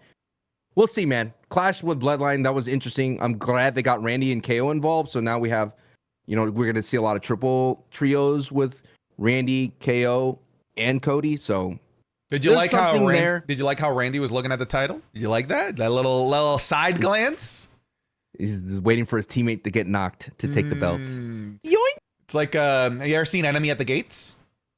With Owen Wilson? Not Owen Wilson. Jeez, dude, that'd be hilarious. That's Enemy of the State. You're talking about Will Smith? No, Enemy at the Gates is the movie. You're talking about with. Oh my goodness, it's a Russian war movie. It's a Russian war movie with Jude Law. Jude Law, yes, thank you. Enemy at the Gates with Jude Law, where Jude Law he has to storm Stalingrad, but they don't have enough guns, so they're just like, just follow the guy ahead of you, and when he dies, pick up his gun. All right, I feel like maybe that's the Randy Orton thing. That's like a very serious reference. It is. You're just gonna. Hey, yeah, you said you're waiting for your teammate to get downed. All right, I'm talking about Fortnite, not where you're like, let's talk about real Stalingrad. No, it's interesting. Yeah, I think SmackDown's in a weird spot right now, and it's someone that's watching it more critically for the Patreon, for the Wrestling School Patreon, where we do reviews for the shows. I think it is definitely in a weird state. But my question for you: what is the state of NXT, my friend? Oh, dude, can you give me? This is the NXT report from Santi, because he's the one that watches it with a close eye out of between. Not necessarily a review. I just want to hear your thoughts. Like, it's pitch NXT to the people. NXT right now is both in a really rough spot and the most exciting spot that it could possibly be in. I think it is in a state of chaos, and chaos is a ladder to help ascend. Chaos as a ladder is a quote from Game of Thrones. All right, look, the main roster the main roster gutted NXT. Like completely left it gutted. Normally when they do a draft, they take one of the top guys, one of the top girls from NXT. Dude, they took everyone. The main roster took the best in-ring worker in Dijak. They took Ilya Dragunov. Earlier, they took Braun Breaker. They in the women's side, they took Tiffany Stratton. They took Lyra Valkyria. Like, dude, they took all of the top players from NXT. Remember, main talent roster was supposed to get drafted to NXT. Yeah, and that never happened. And then the main talent said no. That's seen as a downgrade. Yeah, exactly. I almost forgot Carmelo Hayes. Carmelo Hayes was also another one of those guys. And not only were they the main event talent, they were the ones in the most important, prolific main event feuds. So when they all got called up, there was just a vacuum. Like Trick Williams, all of a sudden, new NXT champion. That's exciting. No one to feud with. Literally, no one on the roster is on a caliber to be in the main event scene and be taken seriously. There's Obafemi, but he's holding it down in the mid-card North American title. He'll eventually be there. Same with the women's side of things. You had Roxanne Perez. No one left for her to really sink her teeth into a main event feud. So it left what historians would call a power vacuum, where now it's time for somebody to step up to take that power. And NXT decided to take a really interesting route by opening up the forbidden door, per se. It started with Jordynne Grace challenging Roxanne Perez, who had no one as sorry, what? I was gonna say, don't we all have a forbidden door, Santi? I don't. You want to see my forbidden door, Sancho? I can make it not so forbidden. Does it look like the Bray Wyatt door? Public access door. Why are you like this? I kind of threw it out there, hoping nothing would be said from it. Let the comments go down. Here you go. I'm just want to dive deeper. You get kicked out the forbidden door. Put down those. Man, chill. Those weapons of mass destructions. These WMDs. Okay. No. We had Jordan rather than trying to elevate somebody that wasn't ready into the main event scene. NXT's like, let's go grab some main eventer from TNA. Let's go bring in Jordynne Grace. Let's go have a feud between Jordynne Grace and our main eventer. Hey, rather than elevating somebody from the mid-card or lower mid-card that isn't ready for a stage with Trick Williams, let's just debut the guy that we just got from AEW and Ethan Page and put him in that situation. So right now, NXT is so unpredictable because there are a bunch of potential free agents coming from AEW. There is a partnership with TNA that could bring the likes of Matt Hardy, that could bring Moose, that could bring, of course, Joe Hendry, Jeff Hardy, into the world of NXT. So even though NXT is really lacking right now in the main event scene with its own talent pool, it's chosen a very unique way that I've never seen before for the WWE to replenish its main event feuds with outside talent. And we're hearing that now WWE is having promotional matches in Japan now. AJ Styles going to Noah, Io Sky with Marigold, and apparently they want to have a relationship with AAA in Mexico because it's because AEW has CMLL. Yes, they want to have promotional matches with promotions in Puerto Rico, and I think that NXT is the catalyst of this. This is the hotbed. The primordial soup of all of these of these potential collaborations for the WWE. So NXT is in a weird place, but it's also incredibly exciting because I don't know what's going to happen next. I don't know who's going to appear through the NXT doors and appear at the NXT arena. But we're recording this before the most recent episode of NXT, which has a 25-man over-the-top rope battle royal that was announced by Cody Rhodes, and the winner gets a chance at Trick Williams. And Cody Rhodes said, "There's going to be some faces that you know and some that you don't know from other locker rooms. TNA, main roster, maybe somebody from Noah, maybe AAA comes in. The possibilities are endless. We even had Tatum Paxley appear in the TNA most recent pay-per-view against All Odds to face off against Jordynne Grace. So it's going in multiple directions, as I said already, with AJ Styles, Io Sky. So NXT, weird spot right now. This is uncharted territory. I've never seen NXT like this before. But because I've never seen NXT like this before, it's must-watch TV. I really believe that. You should tune in. Do you think it's because the aura of Shawn Michaels? Define that. Knowing that Shawn Michaels is booking NXT, people are willing to do business with NXT. I don't think it's Shawn Michaels booking. I think it's just the WWE rub. I feel like it could be terrible and people would still want to work with WWE. Don't you think? You don't think like HBK would, if you were a young talent, to sit underneath the wing, to have HBK, the heartbreak kid, Shawn Michaels, mentor you, or just, I think he is going to be this generation Dusty Rhodes. I totally hear. HBK kids. I get what you're saying. I misunderstood the question. I thought we were talking at a company level. Are you paying attention? Did you drink your Folgers coffee? Which we're no, I'm just kidding. We're not sponsored. Yo, Folgers though. If you want it, come get it. Come get it. No, but yeah. I'm glad. Yeah. You see what I'm saying, though, right? Yes, if it's from a talent point of view, I could definitely see talent wanting to be part of this, as opposed to just being forced to be part of it and just walking through the motions. We can see people that were treated as misfit toys in AEW being treated incredibly well in WWE. Did you see that moment of like the AEW reject Spider-Man meme? Cody goes, "You guys, you're in the right place." Yeah. I just want to let you know that. Sean Spears was over in AEW, Ethan Page, and of course Lexis King, who was just completely misutilized in AEW. They use him for his name. They use him for his name, yeah. And here they're building a great character for him. So I do think you're onto something. I do think that the Shawn Michaels kids are going to be HBK kids. Yes, the HBK kids are going to be a North Star for these AEW people that were originally concerned to come over to the WWE because they were going to be misutilized, right? It's the reason why people like Keith Lee left. It's the reason why people like Adam Cole left. Daniel Bryan left, just being misutilized. Aleister Black misutilized.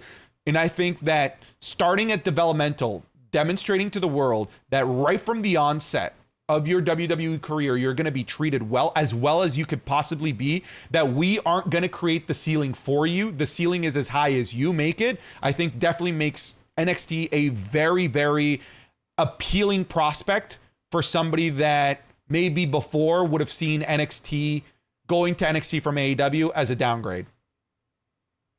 It's interesting because you mentioned that, and Chad Gable in his interview with the Gorilla Position podcast, he said that the reason why he resigned is because Triple H told him what was going to happen, and it happened. I think that's very important for talent, that they could be respected in their character or whatever, and for it to actually happen. And that says a lot that Triple H kept his word for Chad Gable. And look at Chad Gable, flourishing. Dead. Maybe dead.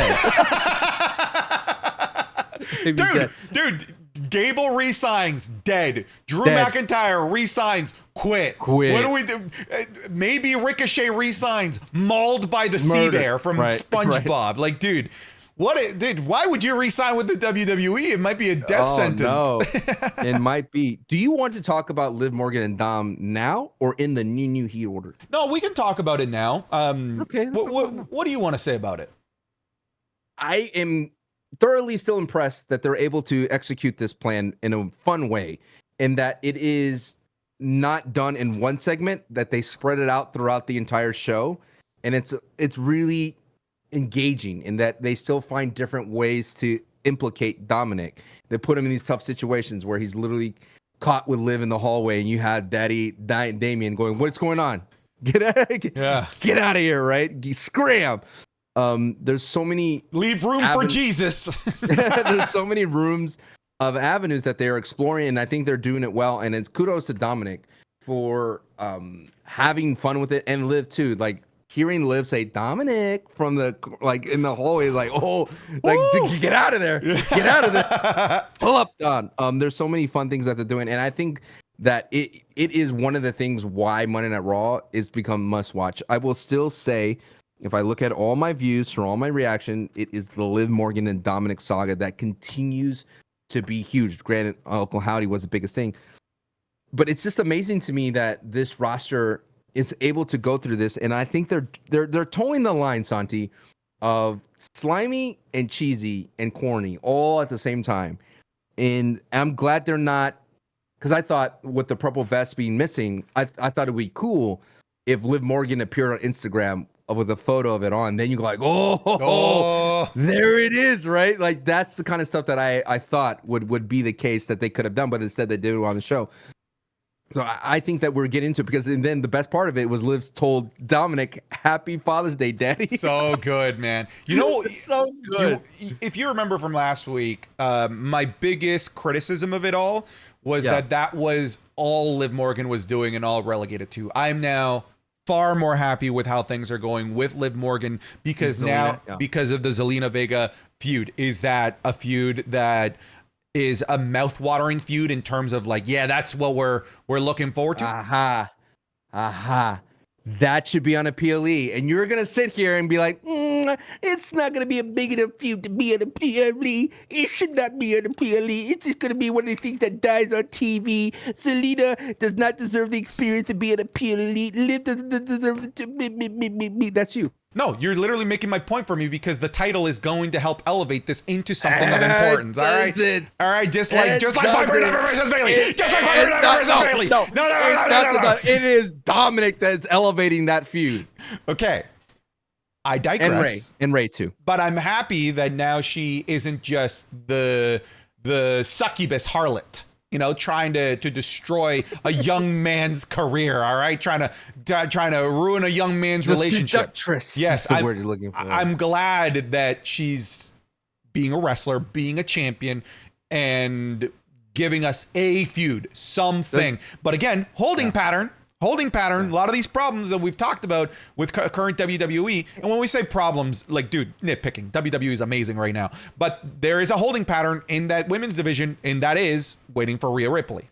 But it's a fun distraction. Sure, I'm having fun. I'm having fun. There's nothing worse than sitting on the tarmac and you're not in. There's the air conditioning's off and you can't go to the bathroom. At least here we're having a party. We got someone with the guitar singing a song. It's a fun time here, man. I'm having a great time. Have I ever been stuck on a tarmac for 4 hours? Yes, I have. It's awful. How do you feel about, like, if you're having a bonfire or you're at a party and somebody pulls out a guitar? I think of a honky tonk man. I can't. Or Jeff Jarrett. I can't. you grab the guitar and bash it over the. I can't turn it off. That's one of my favorite spots in wrestling. When it's executed so well, where the person's head is still in the guitar and the pop up of baby powder comes out of it. It's so good. Greg Miller took one of those shots from Jeff Jarrett, and it was so beautiful. But how can you be that? If you see someone pull up, that's just, you should be jealous, and that's not your fault for not learning guitar. I am jealous, and just because I'm jealous doesn't mean I can't justify my hatred for them. All right, I can hate them, I can dislike them. Why don't you learn a guitar? Learn a guitar this summer. No, I got better things to do. I got better things to do. Why not? You gonna pull out your little recorder? Dude, I will. Dude, I can play some bangers on that. First of all, do not. Go ahead. I don't have it near me. I think I might have lost it during the move. But look, man, guitar, pulling it out at a party at a social place, get out of here, man. Why don't you pull out a recorder? Be different. Dude, do you know how funny that would be? All right, guys, here's Hot Crossed Buns. This is the only song I know. Dude, I do not take requests. you would get a number. 100%. Dude, okay. 100%. That actually is true. If you go to a party and you do something silly like that isn't harmful for anybody else, you will 100% pull. 100% pull. Yeah. The recorder riz, as the kids say. I pulled at a nightclub because I lost a bet. And I had to wear jean shorts and a lime green John Cena shirt. I pulled because of that. Because then it people were asking questions. Why are you dressed like that? Who is that?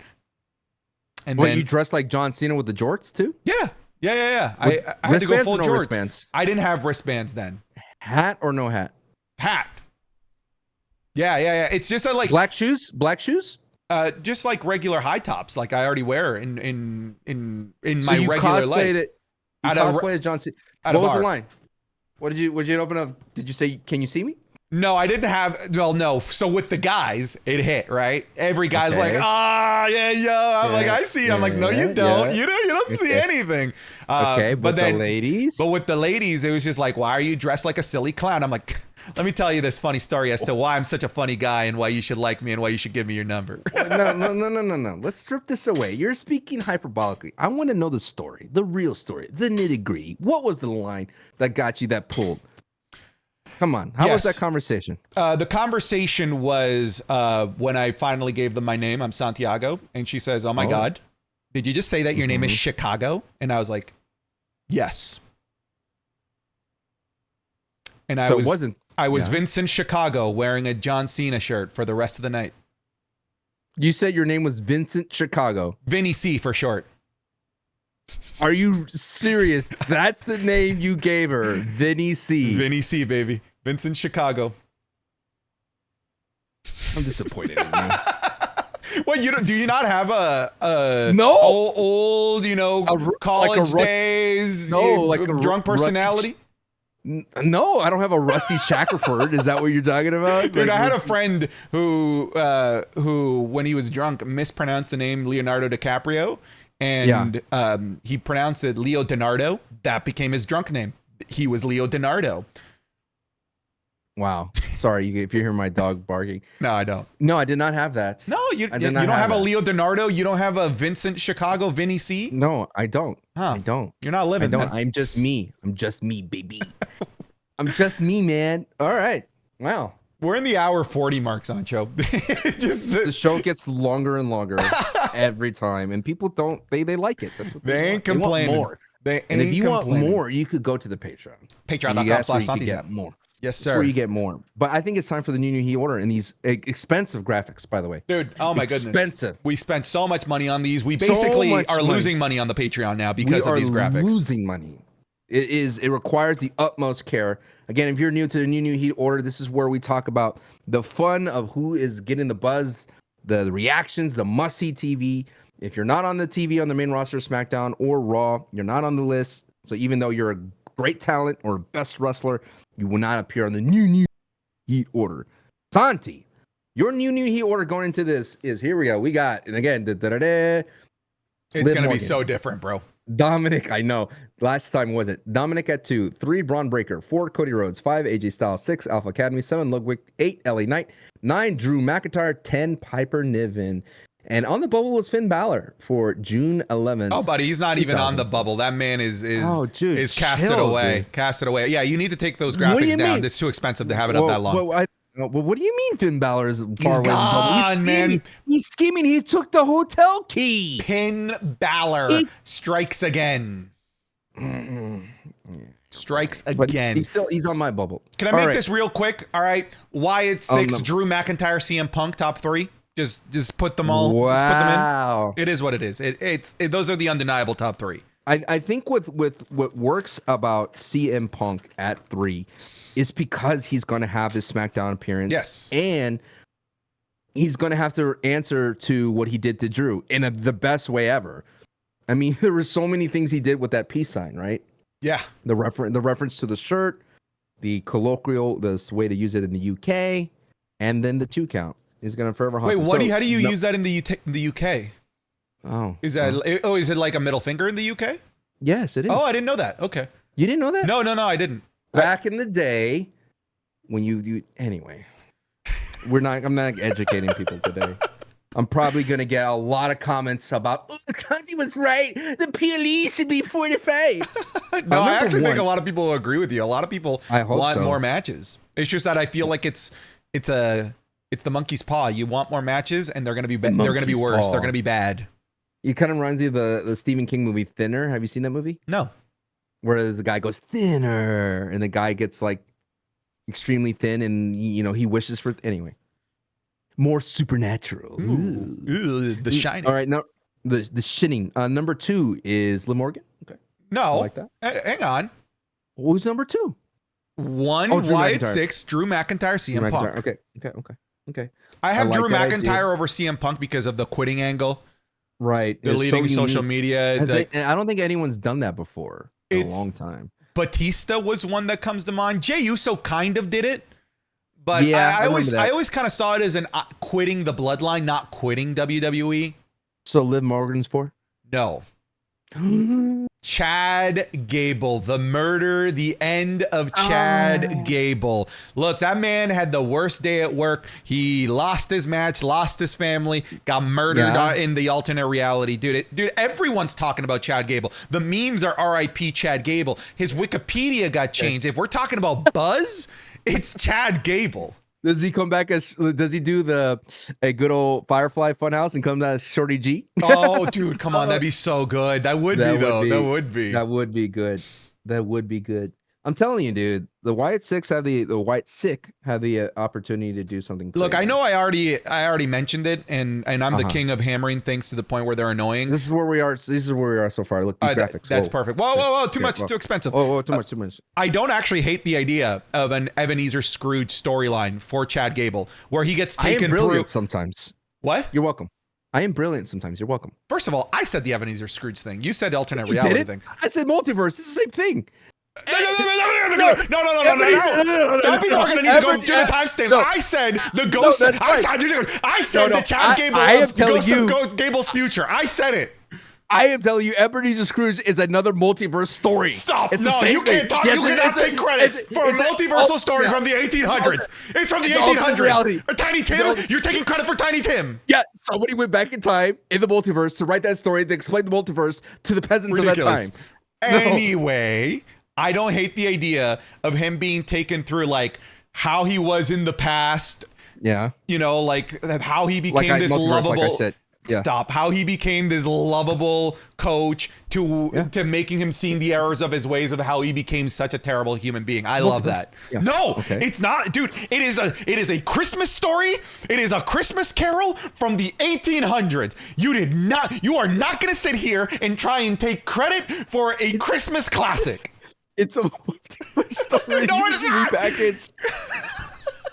What is Kang the Conqueror going to appear in the next Ebenezer Scrooge movie? What if? Okay. Number 5. Who's at 5 then? Liv Morgan? LA Knight? Get out of here with LA Knight. Whoa, slow down. I'm just reading the list. I think because we still have, according to the previous list. Yeah, who's on there? We have, let's see. Cody Rhodes, Braun Breaker, AJ Styles, Alpha Academy, which is now we're just put Chad Gable, Ludwig, LA Knight, Drew Mack, and Piper Niven. So yeah, I think I'm saying 5 here, Liv Morgan, right? Or are you gonna put someone else here? I'm thinking Damien. His Clash of the Castle performance. So many people impressive. The narrative is like, okay, this guy's actually legit. The one-legged Razor's Edge was quite impressive. So impressive. That was like shortly after the spot too. Yep, I'm gonna push for Damien here. Okay. And the Hurricanrana was nice. And the reason why it was impressive that he was one-legged and he's the timing of that cell of hobbling to turn around to eat that claymore, and then he fell like a duck hunt duck. You know, he went. Yeah. He fell down, and then he toughed it out, dude. And then I loved how in his presser he was like, "I don't know if I'm hurt. I came here to do this because you wanted me to." And then he made everybody all rise. Did you see that? He's like, I answered any questions to all of you. All rise. It would have been, dude. That reminds me of when Roman kicked out that girl at the WrestleMania press conference. God, that was so good, dude. Who booed? Who was that? You? Get out. Oh, I'm serious. I'm serious. Get out. God, dude, get matched, dude. Would you feel like, would you go into hiding or just accept the guy that Roman kicked out of a presser? No, like that would be your gimmick. I would embrace that. You shrivel up? I'd embrace that. Yeah, I'd embrace that. That would be on your bio? Of course. Yeah. I think from here it can be Liv Morgan. Okay. Liv Morgan, 7 Dominic Mysterio. Agreed. I agree. Because he still gets that pop when him and Ray clash. It's still big. It's still big. And what then I think we can talk LA Knight here. I think we can talk Braun Breaker here as well, calling a shot for the Intercontinental Championship. One of the coolest spear. The botch was it's the ropes, man. It happens. It happens. Yeah, it's the ropes. It happens. I don't want to make him lose points for that. But that overshot spear, we were talking about production. How cool was that, man? Yeah, it was like Benny Hill. Yeah. Just to the clash into the spear. That was so sick. Did you see that guy put the Mario coins? Yeah. The hang 'em guy. Yeah. That's awesome. So 8, you're saying Braun? I think Braun, man. Like him going after Sammy is interesting. It's interesting. That perks me up and it adds another like thing that Monday Night Raw gets. Dude, Monday Night Raw is so spoiled right now in storylines. Yeah, and he's like in a proper legit storylines. The stuff with Ilya, Ricochet, Sheamus, Intercontinental Championship. You notice he doesn't spear like the veterans that hard. No, he definitely he didn't really hit Sheamus that hard. Yeah, but Ludwig that hard. You don't think he hit Ludwig? Yeah, he nailed Ludwig. Yeah. All right, Braun. And you know it's so funny that when he speaks, they bark. I like that. I love that, dude. He's over. He's like, you don't see me standing here. Yeah. And please, I think we need to press the brakes or pump the brakes a little bit on botches. They happen. They happen 100%. Does it sucks that it happens at a PLE? Yes. Does it sucks it happens on a Monday Night Raw show? Yes. It just sucks that it happened to Jade Cargill because it's just the narrative behind it. But like, bro, like it happened, dude. There was something up with those ropes, clearly, because something she was cooking and roasting and torching everybody. Everything else was perfect. Everything else was perfect for Jade Cargill, but that's what people want to hang up on. I really believe if they had another match in there, it would really. Oh my God! All right, yeah. Let's cut some time on that match, and let's give me have Dom get a match. Why not? With who? And then have Liv come out and distract Dom. Why not? That's Raw. You just want Raw and PLE. Dom could wrestle the Brooklyn Brawler and come out and Liv Morgan could break up that match, and we would be talking about it today, senor. Okay, all right.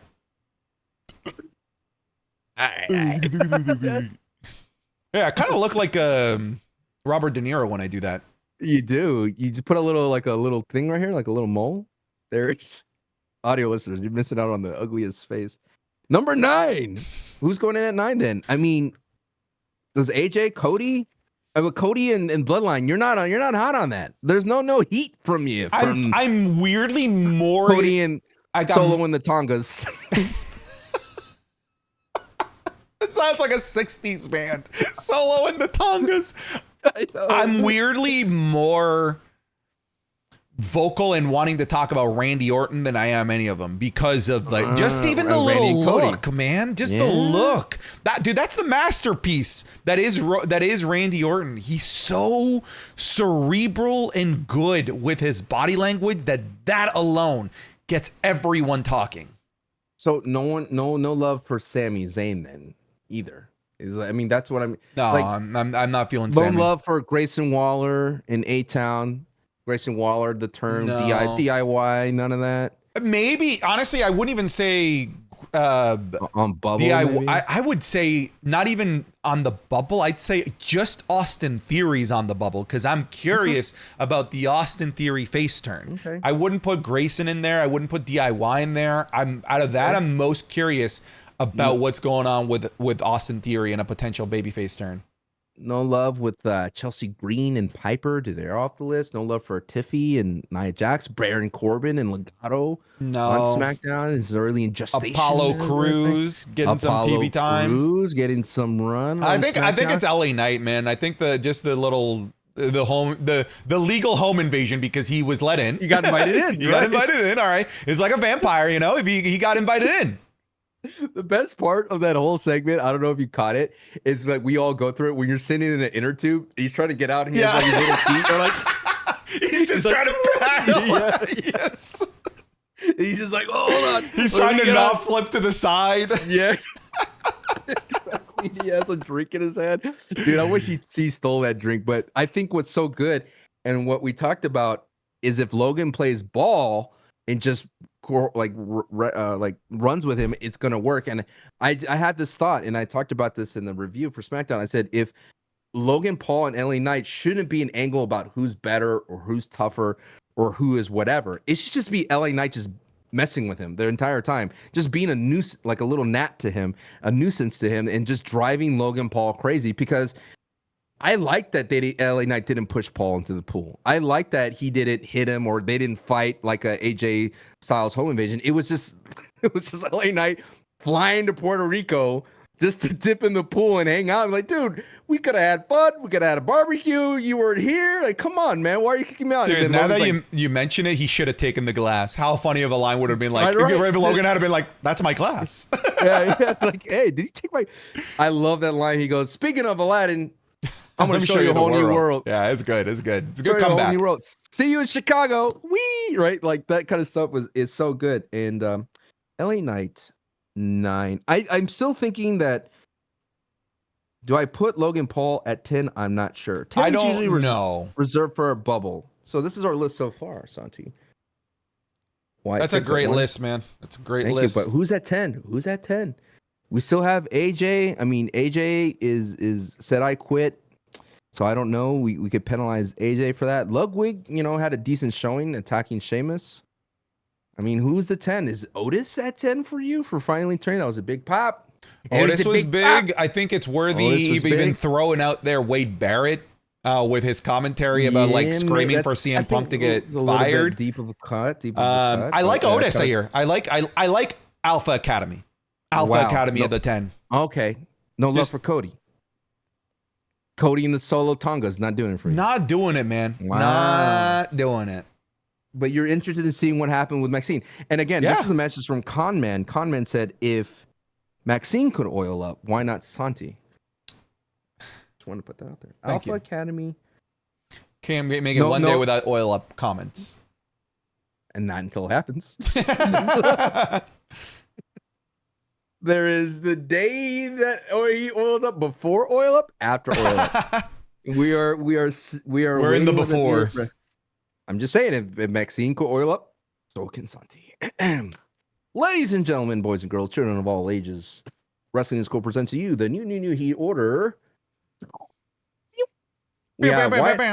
We had number 10, Alpha Academy. Number 9, LA Knight. Number 8, Braun Breaker. Number 7, Dominic Mysterio. Number 6, Liv Morgan. Number 5, Damian Priest. Number 4, Chad Gable. Number 3, CM Punk. Number 2, Drew Mack. Number 1, Wyatt 6. And on the bubble, A-Town. And no love for Final Testament and Xavier Woods and Kofi. No, it's not doing it for me. No. I like Karrion Kross. He is in the Hall of Glaze. Yeah, but I feel like he's a temporary worker in the Hall of Glaze. I don't think he deserves to be a full-time Hall of Glaze employee. I don't see it. Not yet. I'm not. What if Xavier turned heel? If it makes sense, remember, sure. Kofi took over his promo. They'll never turn on each other. But did you see that? When I saw it. I saw the look he gave. I saw the look he gave when Kofi volunteered himself instead of giving Xavier the match. Like Karrion predicted. Yep. TikTok. Maybe there might be something there. You could say bubble. TikTok. You could say bubble for all of those people. I'm gonna put Karrion Kross. Do you think a heel Woods would work though? Yeah, dude, Woods is so good at just everything. I think he could absolutely was make it work. Was he a heel in TNA? I believe he was. He was a heel for early portions of his WWE run as well. They tried, and of course, the New Day was heel, right. And to me, that's the best version of the New Day, the super obnoxious heels. Yeah, I think this is good. There you go. That's a great list. And I'm telling you, if you would present this list to other people who are in the wrestling community, they would agree. Dude, they'd have to agree. This is what's the word I'm looking for? I don't have a word anymore. It's 2 hours in. This is script. This is valid. Valid salad. Yeah, valid salad. Oh, okay. Yeah. Well, then my friend has a rating system. He says, is it valid or is it salad? Because he hates vegetables. Ah. You should eat your vegetables, though. You should eat your veggies. Eat them, man. What's the best vegetable to eat? Oh, it depends. Cooked or not cooked? Let's go cooked. 1, 2, 3. Carrot. Broccoli. Oh. Okay. I have better eyes than you, clearly. Keratin. I don't have glasses. Makes sense. Are you trying to pick me up? Makes sense. Hey, what's the best vegetable to eat cooked? Broccoli, carrot. Haha, makes sense because I got better eyes than you. Haha. And if she said carrot, you'd be like, oh, that makes sense because you got pretty eyes. Oh, okay, that's not a bad line. That's not a bad line. Wrap it up here. I may be a domesticated cat, but I still got it. I'm a house cat now. Sancho, what are you working on these days? Actually, I am working on, gaming more. I'm enjoying Valorant on console. The beta is lit, dude. Playing Valorant on a controller is pretty fun. It's like reminds me of old school Valorant because everyone's a little bit terrible at it, but it's still like exciting to explore a new frontier.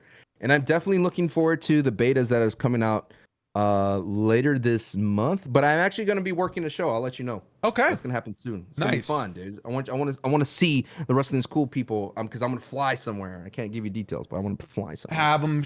The Wrestling is Cool community will show up in droves. They will. It's funny. I'm gaming too. Oh, wow. Yeah, I've been playing some horror games. Currently playing Outlast on stream. So come check that out if you want to. Dude, there's a lot of bottom nudity in that. There is. Yeah. A lot of cabasa. Yeah. No, little Belvinus on there, man. The big Balboski. Really quick before we wrap it up, thank you to our $15 patrons who are producing the show, who are keeping the lights on. And I know there's somebody here that changes their name every single week, so I'm curious to see what you've changed it to. Shout out goes to 2022 Benjamin, AC Big Mac, Adam McLeod, Alex Regal, Alan Crockett, Anita Max Wynn, Austin Weaver, B Nation Betancourt, Ben Calloway, B Hostile, Brandon Cannell, Bryce Burt Buxo, Callum Wood, Cameron Noel, CB, Chew Poppy, Chickpea Bean, Cody Cook, Colin Roach, Connor Williamson, Drew Ashford, Dumsky, Isatch, the Behemoth Doodoo Toilet Clogger. There it is. There, that's the one. That's it. There it is. Fish Reel, Gabriel Bridgers, Gamerscape, Gavin Alves, George Valdez, Gilbert Dean, God Popo, Harley McClure, Hayden Thornton, Ileana, Issa David, It's a Mista. What's with all these Mario? It's a me, David. It's a me, Mr. Jackson Conley, Jacob, James Abel, Jassim Alcazar, Javier Pietro, Gene, Gilo, Jizzy, Jizz, Juicer, Juggy. Nice. That's new. That's not new. That's been around. He's been around he's been around the block. He's a vet. Yeah. He's been juicing on the here for a while now. John Diagito, Jonathan Daly, Jordan Lynch, Jorge Caballero, Joshua Warwick, Judson Daniels, Kian Dean, Lil Shifu, Lord BB&J, Lucas Wittenhagen, Manly Man, Mohammed Al-Banal, Monte Moore, Nick Harvey, Nicholas Kyle, Nighthawk, Oil Up Santi, Old Scratch Johnson, Patrick Gripaldi, Phoenix, Prince Osborne, Prince Vegeta, Prince of All Saiyans, RTA, Ricky Dutcher, Roberto Dick Butt, he's been around the block as well, Rocky B, Roy Betancourt, Ryan Williams, Samuel Baker, Santi Fears Dijak, Saudi Rick Bugs, Scoob Dub Nation, Serenity, Shane, why can't you guys just be like Shane and Serenity and Sherry here, Silver Football, Spencer, Stephen Rhodes, Stucky, Super Malachi Galaxy, Tanner Tell John, the Gaming Freak YouTube, Joe Man 21. Hey, I'm walking here. The Kingslayer, Thiem, Tobias Burnett, Tom Lehman, Trent Head, Two Crown, Wesley Simpson, Page 30 Sancho, Whip One, Xavier Izquierdo, Yo-Yo Chris, YRG Zerg Zito. Thank you all for being amazing $15 patrons. Appreciate your support, folks. First 2-hour show. Ooh, we crossed it, baby. Yeah, we did it. Do you think Mario's overbooked?